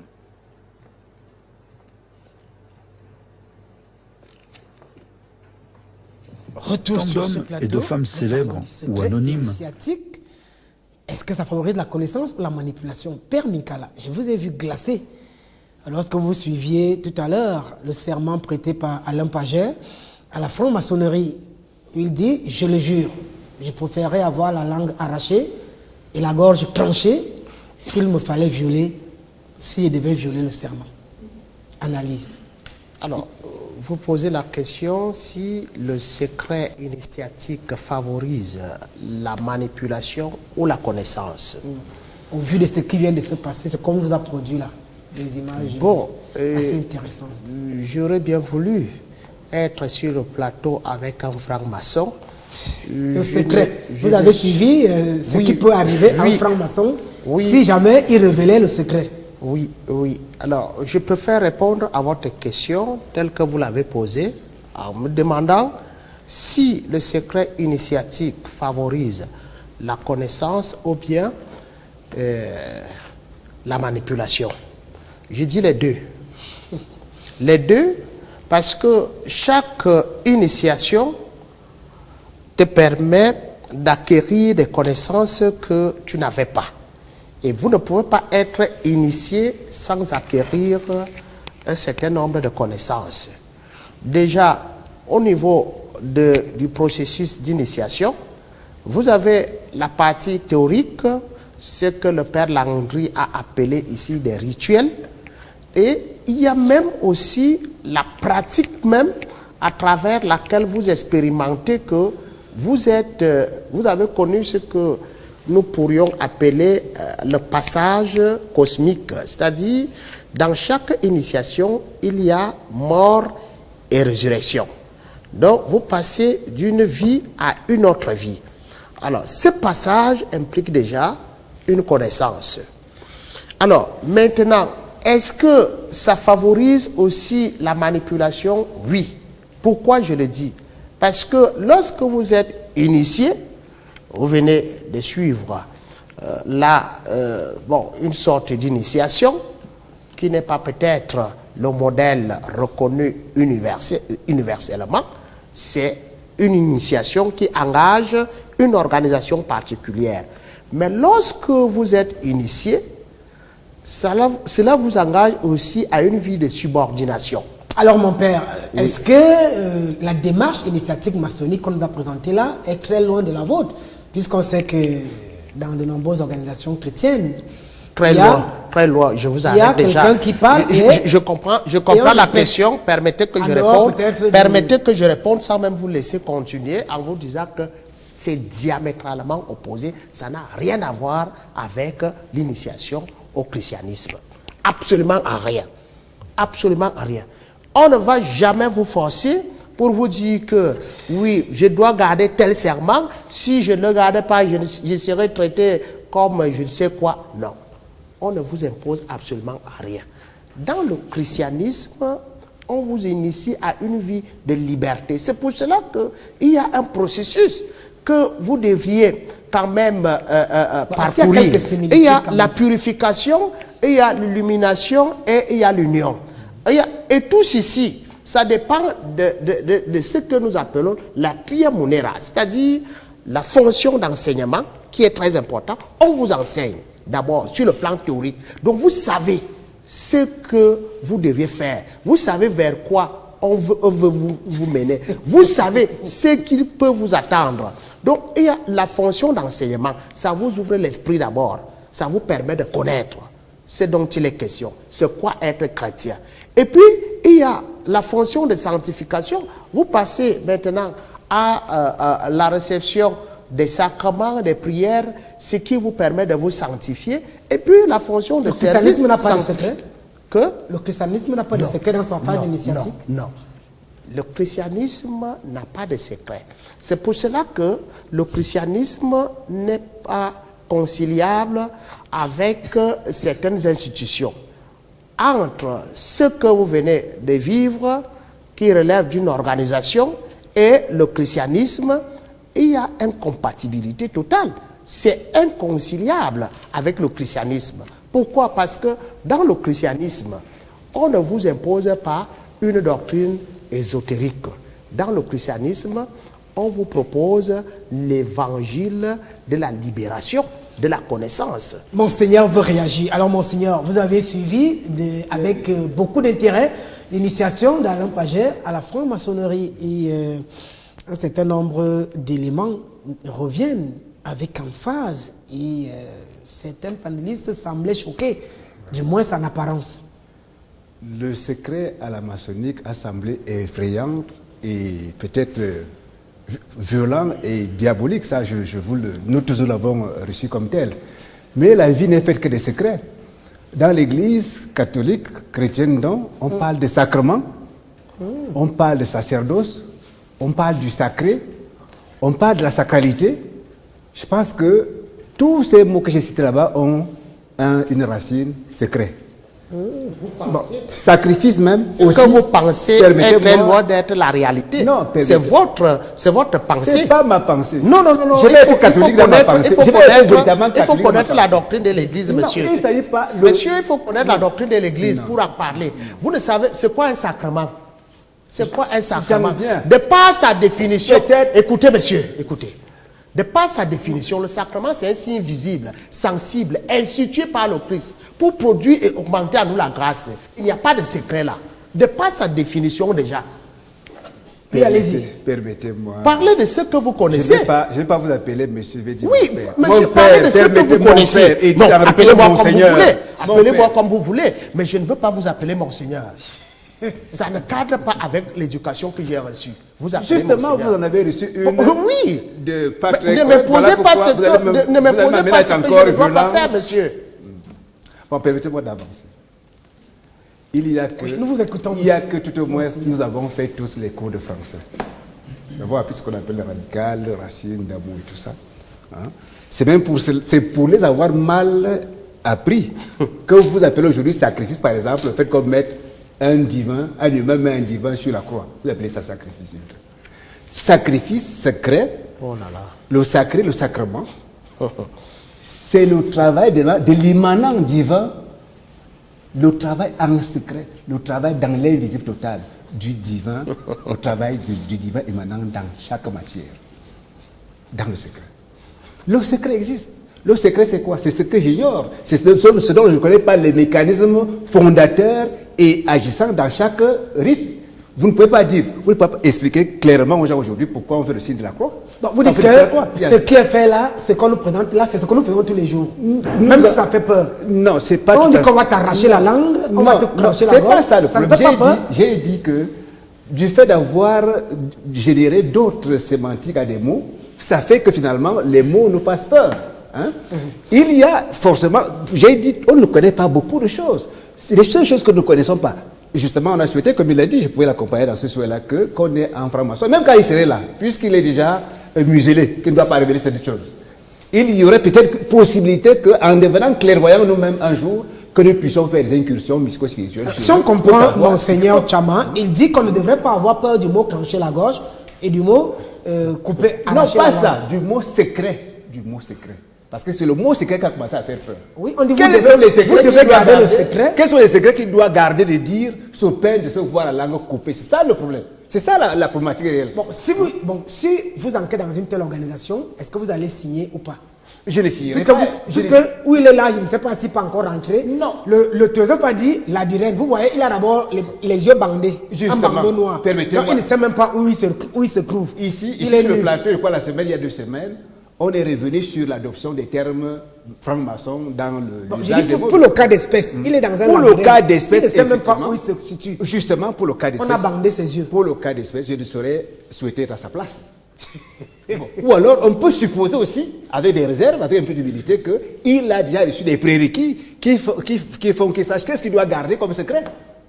Mais si le secret était un problème et que tout ce que je fais, je dois l'utiliser, je dois le pratiquer avec tous mes sens, y compris les organes que le ciel m'a donnés, à savoir le bon sens, le cerveau et le cœur, je pense que si ici, ce n'est pas salvateur, je m'en méfierais. Donc, le secret est ce qu'on ignore. Le secret, c'est ce qui se fait dans l'invisible. Mais tout le monde n'a pas accès à l'invisible. Mais quand même, il y a des gens qui ont accès à l'invisible et qui pratiquent donc le secret.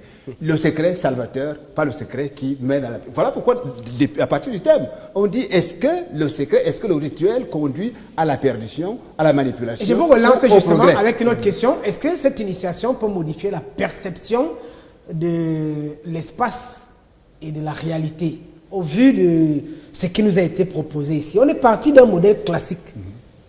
Naturellement, ce monsieur, à l'issue de cette initiation, il est conditionné dans sa vie. Il perd sa liberté, il perd sa conscience, bref, il se surveille. Il se surveille. Et il faut savoir, il se surveille par rapport à quoi? Justement, par rapport à ce secret-là.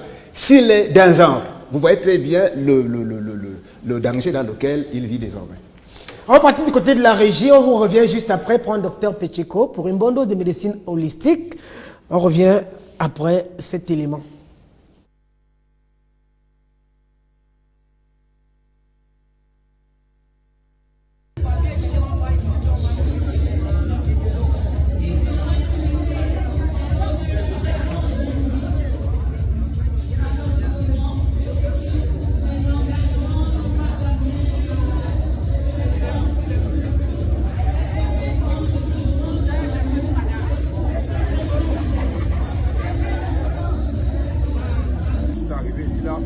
Je me sentais très mal.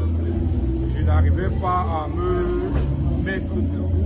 J'avais tellement des problèmes au niveau de mon corps. Mais dès que le docteur Pecheko m'a consulté et il m'a dit ce que je souffrais, il a commencé à me prescrire les soins et j'ai commencé à retrouver ma santé.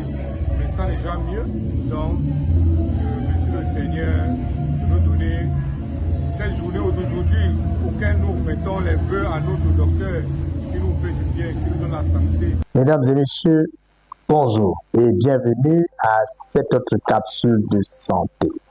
Mais avant, permettez-moi de revenir sur cet élément qui donne la part belle aux soins holistiques. Et ces personnes qui les exaltent, c'est les personnes du troisième âge, qui ont été satisfaits et qui ont tenu à dire merci à Holistic Hospital Foundation et en ma personne ce jour pour célébrer, n'est-ce pas, la victoire de la médecine holistique sur la maladie. Je vous dis merci et je vous promets d'être toujours à votre disposition pour vous prodiguer des conseils et vous adapter des soins à la dimension de cet amour que vous m'apportez. Une fois encore, merci et que le Seigneur vous bénisse au centuple. Aujourd'hui, nous allons continuer à parler de ces piliers qui font la santé de l'homme à partir de 50 ans. Parce que à 50 ans, vous avez eu un demi-siècle. Vos organes vitaux, le cœur, le foie, la rate, les poumons, ont fait au moins 50 ans de vie. Ça veut dire que le reste du temps, il faut les ménager. Il faut les utiliser à bon escient. Chaque organe est comme un petit moteur qui doit travailler pour la vie de tout le système. Sachant qu'après 50 ans, ils ont déjà réalisé pas mal de choses et qu'ils sont déjà un peu fatigués, il est important de reconnaître les signes d'essoufflement et de rapidement consulter un spécialiste en médecine holistique. C'est pour ça que nous avons décidé d'ouvrir des consultations et des bilans holistiques gratuits pour vous qui avez au-delà de 65 ans. J'allais dire, si vous avez plus de 65 ans et vous avez des signes qui arrivent très souvent et permettent de constater que vous n'êtes pas en bonne santé, profitez de ce bilan holistique à travers une analyse de la langue, de l'oreille, de l'abdomen, de la plante des pieds, de la colonne vertébrale, pour qu'on détecte les disharmonies profondes, les déficiences organiques, les déséquilibres énergétiques et qu'on vous prescrive un traitement qui va déraciner le mal à la racine. C'est ça l'objectif de la médecine holistique, c'est-à-dire une médecine globale qui traite en même temps le corps et l'esprit. Ceci nous amène donc à parler d'un pilier fondamental de la santé des personnes au-delà de 50 ans. Ce pilier, c'est l'équilibre esprit-corps ou encore l'équilibre corps-esprit. Sachez-le, pour que nous soyons en bonne santé, il faudrait que le corps et l'esprit soient au même niveau. Si le corps prend le dessus et au détriment de l'esprit, alors le corps nous commande. Quand est-ce que le corps nous commande? C'est-à-dire que si vous avez quelqu'un autour de vous qui ne peut pas maîtriser sa sexualité, c'est-à-dire que chaque fois qu'il voit une femme, il est embêté. Il a directement envie de faire quelque chose. Il est gouverné par son corps. Son esprit n'est pas assez fort pour lui dire que ce n'est pas le moment ou encore ce n'est pas la personne indiquée. Si au vu d'un aliment, d'un plat de ndolé, de bongo chopi, de coq ou encore d'un mets bien fait et qu'il aime, il ne peut pas s'empêcher de manger alors qu'il sait qu'il ne doit pas le faire. Ça veut dire que le corps commande l'esprit et ce genre de personne ne pourra pas très longtemps avoir une meilleure qualité de santé. Si par contre l'esprit est au-dessus du corps, la nuit lorsqu'on dort, on fait des voyages dans l'astral, on a des rêves agités, on marche, on parle seul, tout ce qui se passe autour de nous ne nous intéresse pas, on vit dans un monde qui est le nôtre, alors il y a un décalage entre l'esprit et le corps et très vite on peut avoir des troubles mentaux et connaître des pathologies psychiques, psychologiques et on devra plus tard avoir recours à un psychanalyste, à un psychiatre ou encore un psychologue. Donc l'équilibre corps-esprit, il est important pour la santé de l'homme à partir de 50 ans. Alors pour avoir cet équilibre, il faut faire du bien autour de vous. Il faut parfois s'écouter. Il faut savoir dire non quand vous savez que c'est important pour votre santé.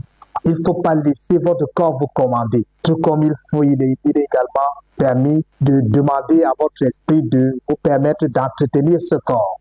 Vous devez entretenir votre esprit, tout comme vous devez entretenir votre corps. À 50 ans, l'équilibre corps-esprit est important pour le fonctionnement de nos organes vitaux, pour le fonctionnement du cerveau. Donc, ne vous intéressez pas seulement aux choses qui concernent le corps, mais à 50 ans, commencez à vous intéresser au corps, aux choses spirituelles. Lisez beaucoup, écoutez les grands maîtres spirituels, partagez des moments avec les grands maîtres spirituels pour connaître le comment et le pourquoi des choses spirituelles. Ça, c'est important pour votre santé, c'est important pour notre santé. C'était la capsule du jour. Rendez-vous la semaine prochaine pour une capsule, je pense, tout aussi intéressante. Et nous allons également parler d'un autre pilier.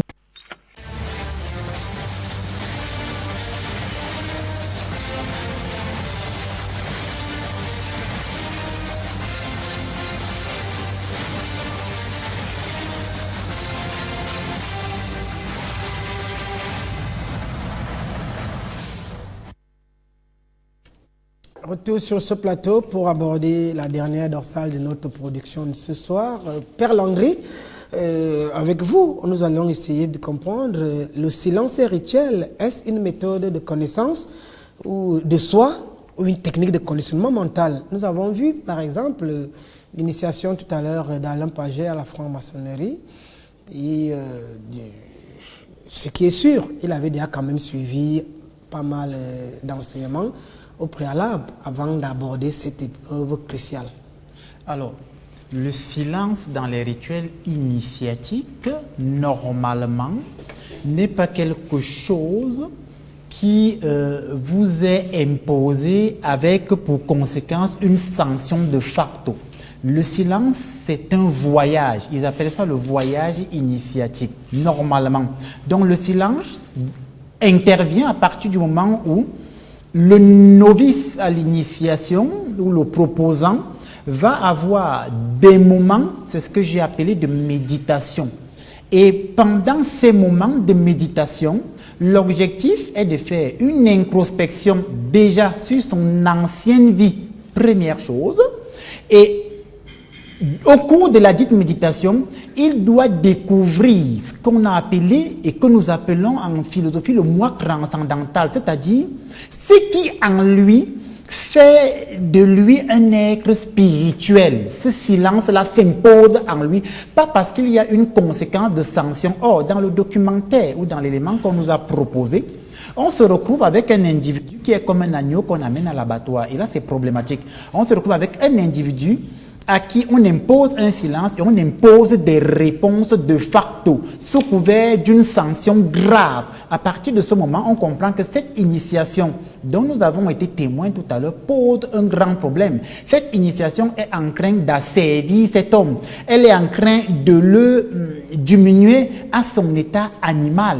Il n'a plus la pleine conscience de lui-même. Il obéit aveuglement. D'ailleurs, il avait un bandeau au niveau des yeux. Il obéit aveuglement à des instructions qui lui sont données. Il ne sait où et il est obligé d'y acquiescer. Or, ici, la problématique que vous posez, c'est le silence dans le rituel initiatique. Ce silence qui nous met en connexion avec ce qu'on appelle l'être transcendant. Alors, est-ce que c'est une méthode de connaissance de soi ou une technique de conditionnement mental? Alors, le silence nous permet déjà de mieux nous connaître, de prime abord.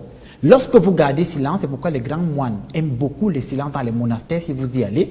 Le silence vous permet de mieux vous comprendre déjà et de mieux comprendre la nature, l'environnement dans lequel vous vivez. Parce que le silence vous permet d'écouter, vous-même, parce que vous parlez à vous-même, mais aussi d'écouter ce qui est extérieur à vous. Or, celui ou celle qui ne garde pas silence, qui est bruyant, ne s'écoute pas, ne se connaît pas, ne peut donc pas connaître l'environnement dans lequel il se développe et il opère.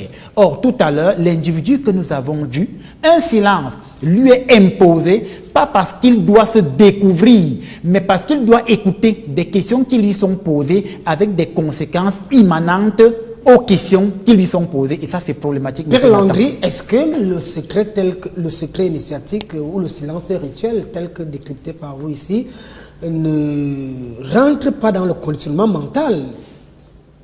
Il parle ici d'une corrélation avec la connaissance de soi. Oui, merci. Non, justement, c'est ça le problème. Ça veut dire que le silence ne peut pas être un conditionnement mental. Non, un vecteur de conditionnement mental. Voilà, justement, le silence ne peut pas, lorsqu'il est fait délibérément et volontairement. Lorsqu'on vous l'impose dans un but, il est vecteur de conditionnement mental. Mais lorsqu'il est fait délibérément et volontairement, le silence vous permet d'entrer au fond de vous. C'est ce qu'on appelle l'ermitage, par exemple. Ceux qui vont en ermitage vont dans un silence volontaire et décisif. Et là-bas, ils se retirent pendant des semaines, certains pendant des mois. Est-ce que chaque organisation n'a pas ses exigences, ses statuts, ses règles, à l'instar de l'Église catholique? Antoine, vous êtes orthodoxe. Est-ce que vous n'avez pas un canevas qui vous conditionne de rester dans tel ou tel intervalle? Voilà, justement. Merci pour cette question. Dans l'orthodoxie, moi j'ai été en Roumanie. En Roumanie, il y a des monastères, partout des monastères orthodoxes où le silence est imposé. Ça me fatiguait même. Alors, le problème c'est quoi, Monsieur Nathan? Personne ne vous force à aller dans un monastère. Mais on vous explique le pourquoi, comme le docteur Minkala disait. Quand vous venez dans un monastère, par exemple orthodoxe, vous aurez des premiers entretiens avec ce qu'on appelle les frères hôteliers qui vont vous expliquer pourquoi est-ce que ici nous gardons le silence. Ça ne vous est pas imposé sans explication et ça ne vous est pas imposé dans le but de vous nuire. On vous explique avant même que vous n'entriez au monastère. Vous êtes encore à la réception. On appelle ça la salle de réception. On vous explique pourquoi est-ce que le monastère a besoin de silence. Alors, vous avez le même silence, que ce soit à la Rose-Croix d'Or, à la Rose-Croix à Morgue.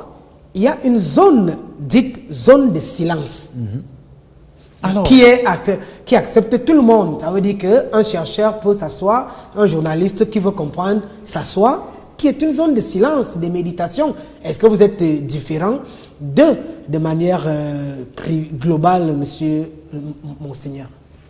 Oui, le silence, il y a silence et silence. Il y a qu'on est silencieux comme nous sommes là pendant que nous parlons dans nos cœurs, nous parlons dans nos têtes. D'ailleurs, il y a un narratif qui enseigne que l'homme est fait de trois mentales. Un mental sensoriel, c'est-à-dire que nous sommes tout le temps en train de réagir à nos sens et ça fait du bruit en nous. Il y a un mental intermédiaire qui est fait des souvenirs, c'est-à-dire les souvenirs parlent en nous.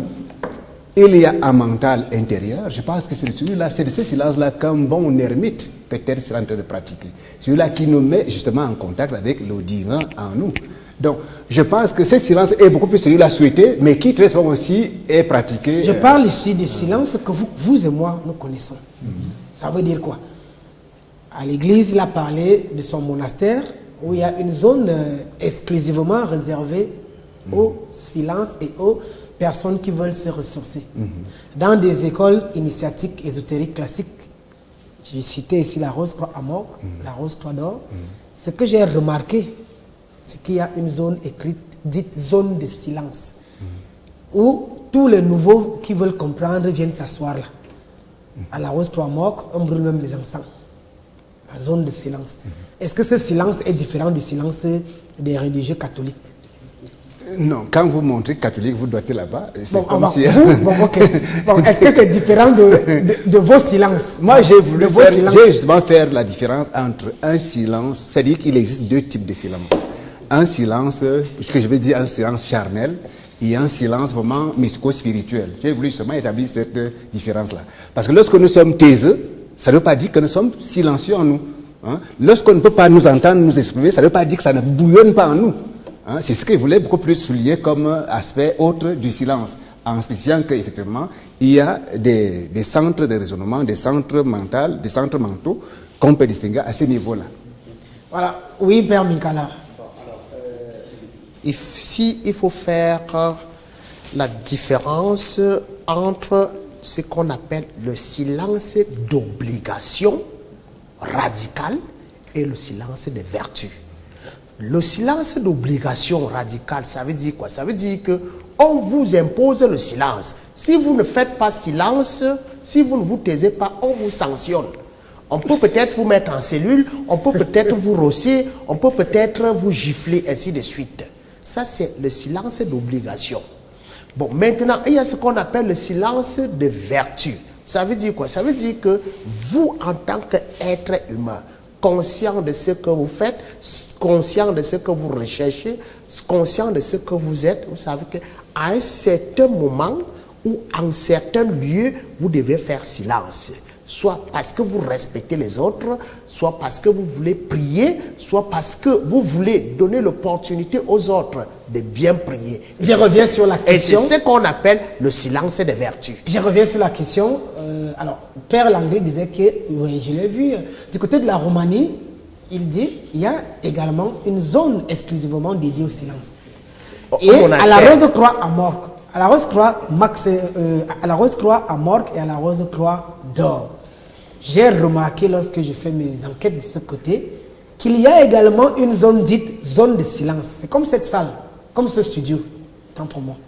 Quand vous entrez, c'est juste pour méditer. Est-ce qu'il y a une différence donc, entre le monastère de Père Landry et la Rose-Croix et les différentes Rose-Croix qui ont également dédié un espace au silence? Oui, c'est pour cela que je réponds en vous disant que ça dépend. Il faut qu'un Rose-Croix soit ici ou bien un franc-maçon soit ici. Mais en ce qui concerne l'Église catholique, lorsque vous voyez silence, ça veut dire quoi? Ce n'est pas un silence d'obligation radicale. C'est un silence de vertu qui vous permet de prier, qui vous permet de dialoguer avec Dieu, qui vous permet d'écouter la parole de Dieu, qui peut vous parler dans votre cœur. Bon, maintenant, si il y a des zones où on doit faire silence, dans des structures qui appartiennent à la Rose-Croix ou à la franc-maçonnerie, je crois qu'il est louable qu'un franc-maçon ou un Rose-Croix vienne ici dire que... Pour y être passé, je peux parler avec autorité puisque je suis arrivé et je demandais donc, est-ce qu'il y a une différence puisqu'ils utilisent les mêmes artifices? Il y a de l'encens que vous utilisez, il y a également le crucifix que vous utilisez, il y a même le chandelier que vous utilisez. Je pose la question... Père Landry voulait réagir. Est-ce que c'est donc différent puisque moi j'ai semblé ressentir le même effet? Il y a une différence. Il y a une différence. Puisqu'il y a déjà une différence entre un Rose-Croix et un catholique pur et dur. Il y a une différence. Donc, au niveau des institutions, il y a une grande différence. Ça ne peut pas être le même silence. Père Landry, avant de passer la parole au théosophe, moi j'ai l'impression d'être également à l'église puisqu'il y a les mêmes odeurs d'encens, le même calme plat et tout ça là. Bon, voilà, c'était pas différent quand même. La différence, première chose, il faut savoir, on l'a déjà dit ici, les ordres comme la franc-maçonnerie ou autres, c'est des ordres qui copient sur l'Église. On l'a déjà dit ici, première chose, ça on le sait. Ça veut dire que c'est des choses qu'ils ont vues dans l'Église, qu'ils ont exportées ailleurs. Première chose, parce que vous dites qu'il y avait des ensembles, tout ça, la première chose. Deuxième chose, c'est que dans le silence au monastère, comme le docteur Minkala disait, c'est un silence où en cherchant Dieu, je me fais petit en reconnaissant que je suis une créature. Or, dans le silence des cercles ésotériques, on vous demande de découvrir Dieu en vous. Il n'y a pas de Dieu, c'est vous Dieu. Donc ce silence, c'est dans le but que vous vous éleviez et que vous montriez que ici Dieu c'est moi. Or, dans un monastère, l'objectif c'est de découvrir que je ne suis rien et il y a un être supérieur au-dessus de moi. Père Minkala, en quelques mots, vous qui êtes habitué au monastère, il y a quand même du côté de Montphébé l'ordre de Malte, militaire de Malte, qui est également implanté là-bas. Est-ce que ça fait un problème pour vous qui êtes catholique romain de partager le même espace sans avec l'ordre militaire de Malte, sur mon monastère? Non, ça ne fait pas un problème. Ça veut dire que la Rose-Croix peut aussi avoir son chapitre. Vous savez très bien que la Rose-Croix a une structure. Non, je parle du même espace que les chrétiens catholiques. À côté, on a l'ordre militaire de Malte qui est également là à côté et qui certainement partage bien des choses avec nous. Est-ce que ça fait un problème? Ça ne fait pas de problème. Qu'est-ce que nous partageons ensemble? Le même espace vital. On a les mêmes encens quand tu passes, quand tu vas à l'église. Monsieur Nathan, mais ça, ce sont des plaisanteries de très mauvais goût. Les moines qui sont au monastère du Mont-Phébé ne vivent pas avec les gens de l'ordre de Malte. Je dis à côté, quand vous passez, vous voyez souvent l'ordre de Malte. Ils se fréquentent, ils sont même voisins. Moi, en tant que reporter par ailleurs, j'étais à une cérémonie là-bas il y a une semaine. Nous étions là avec le nonce apostolique, j'ai des photos. Qui a l'ordre de Malte, vous le connaissez? Oui, c'est l'ordre de Malte là, qui est juste à côté du monastère là. Ils sont là. Est-ce que ma question est mal posée? Je demande, est-ce que l'ordre de Malte qui est au monastère ne partage pas quelques éléments? Non, moi je veux m'ajouter quelque chose parce qu'à l'occasion, j'avais posé la question clairement à un frère venu de Rome. Il disait très bien qu'il venait de Rome. Il m'avait dit qu'il m'avait clairement défini que l'ordre de Malte est une congrégation romaine. On a donc la chance d'avoir un père catholique romain, Père Minkala. Donc s'il ignore, c'est juste qu'il ignore cet aspect de la chose peut-être. Oui, mais quel est le problème si les membres de l'ordre de Malte vont peut-être à la messe au monastère? Quel est le problème? C'est un ordre mystique, ésotérique, atypique. Bon, c'est vous qui le dites. Moi, je n'en sais rien en ce qui concerne leur statut. Est-ce que le fait d'être un ordre... Est-ce que vous pouvez communier avec les dirigeants de l'ordre de Malte? Messe œcuménique sur le même hôtel. Père Minkala. Je vous dis, mon frère d'Adam, l'ordre de Malte est une congrégation de l'église catholique. Ils participent, ils ont le droit de participer à une célébration eucharistique. Ils ont le droit de participer à une célébration eucharistique. Et puis... Avec la Rose-Croix peut aussi le faire alors. Mais ou l'ordre de Martinique. Non, vous savez, c'est pour cela que je dis que il est parfois intéressant que nous ayons des membres de ces institutions-là sur le plateau. Il y a des Rose-Croix qui vont à la messe tous les dimanches, tous les jours même, qui reçoivent la communion. Il y a des francs-maçons qui vont à la messe tous les jours, qui reçoivent la communion. Est-ce que vous pouvez donner la communion en franc-maçon, Père Minkala? Ah oui, mais je ne suis pas son directeur de conscience. Je ne suis pas son directeur de conscience. Oui, c'est un prêtre dans des villages, il dit que vous là, vous êtes une sorcière, je ne vous donne pas. Moi, j'ai assisté. Bon, ça les engage, mais quelqu'un qui demande que toi, tu veux manger la communion, toi. Écoutez-moi très bien, Monsieur Nathan. Quelqu'un qui est venu à la messe, je ne sais pas ce qu'il a fait en partant de chez lui jusqu'au lieu de la célébration eucharistique. Alors, est-ce qu'il s'est converti en route? Est-ce qu'il s'est confessé? Est-ce qu'il a abandonné sa vie antérieure entre la maison et l'église? Entre la maison et l'église. Mais moi, à l'église, je n'ai pas le droit de refuser la communion à un individu qui s'est levé consciemment pour venir recevoir le Saint-Corps du Christ. Merci. Alors, monsieur le théosophe, beaucoup de choses ont été dites. Est-ce que l'accès progressif au grade initiatique, voilà, répond-il à une nécessité spirituelle ou à une logique de contrôle? Cela dépend de l'organisation qui structure l'initiation. Il y a des objectifs Si l'objectif est de faire obtenir quoi que ce soit, l'impétrant, le candidat, si vous voulez, il va obéir. On a vu quelqu'un obéir. Oui, je vais garder le secret de l'initiation volontairement. Il a adhéré. C'est un pacte, ce sont des contrats. Ce n'est pas autre chose. Un contrat suppose que pour obtenir telle chose, il y a des conditionnalités. L'une de ces conditionnalités est, par exemple, celle qui consiste à celui à qui on va confier certaines choses, de garder absolument, de ne jamais révéler le secret. C'est ça. On lui fait jurer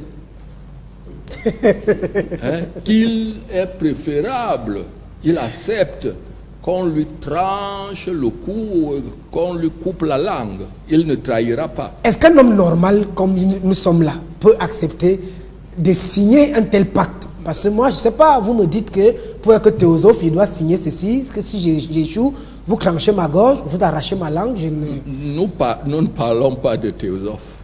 Parce que chez les théosophes, ça n'existait pas. D'accord. Est-ce qu'un homme normal peut donc accepter ce Nous sommes en train de commenter oui. ce que les autres font au bas niveau. Ça, c'est à l'échelle horizontale. Est-ce qu'il est encore normal? Ce docteur Toundé parlait d'obombrement. Est-ce qu'il n'est pas obombré? Il y a des demandeurs, des candidats qui sollicitent à entrer dans ces organisations. Ils font les mains et les pieds parce qu'ils savent ce qu'ils recherchent. Alors, arrivé à l'intérieur, on dit d'accord, vous allez suivre tel parcours, on va vous tester, vous progressez. Et à un moment donné, vous voulez franchir le pas, vous acceptez, alors on vous prépare pour l'initiation. À ce moment-là, vous allez accepter. Personne ne force les autres. Ce n'est pas, on ne drogue pas les gens là-bas. Non, vous y allez volontairement. C'est comme si tu manques de l'argent. Tu vas à la banque, tu veux de l'argent. Bon, monsieur, vous voulez l'argent? Oui, ok. Signez les traites comme ceci. Vous allez rembourser tous les 30 jours tel montant. Vous signez, c'est des conditionnalités. C'est un contrat. Merci, on me fait des dossiers du côté de la régie. Nous remercions tous ceux qui ont regardé l'émission de près ou de loin, professeur Mendimi, qui nous suivait bien sûr en repérage, et tous ceux qui ont envoyé leurs réactions. Votre lien, l'émission sur les plateformes numériques, je suis sûr qu'avec la magie de la technique, vous aurez votre lien YouTube et votre lien Facebook pour revivre ces émissions, pour ceux qui sont au-delà de nos frontières, à partir de demain certainement. Merci à Jean-Marie Ndongo, qui était du côté de la technique, réalisation, Moudio, bien sûr à la prise de son, Parfait Ndongo, il était également avec nous.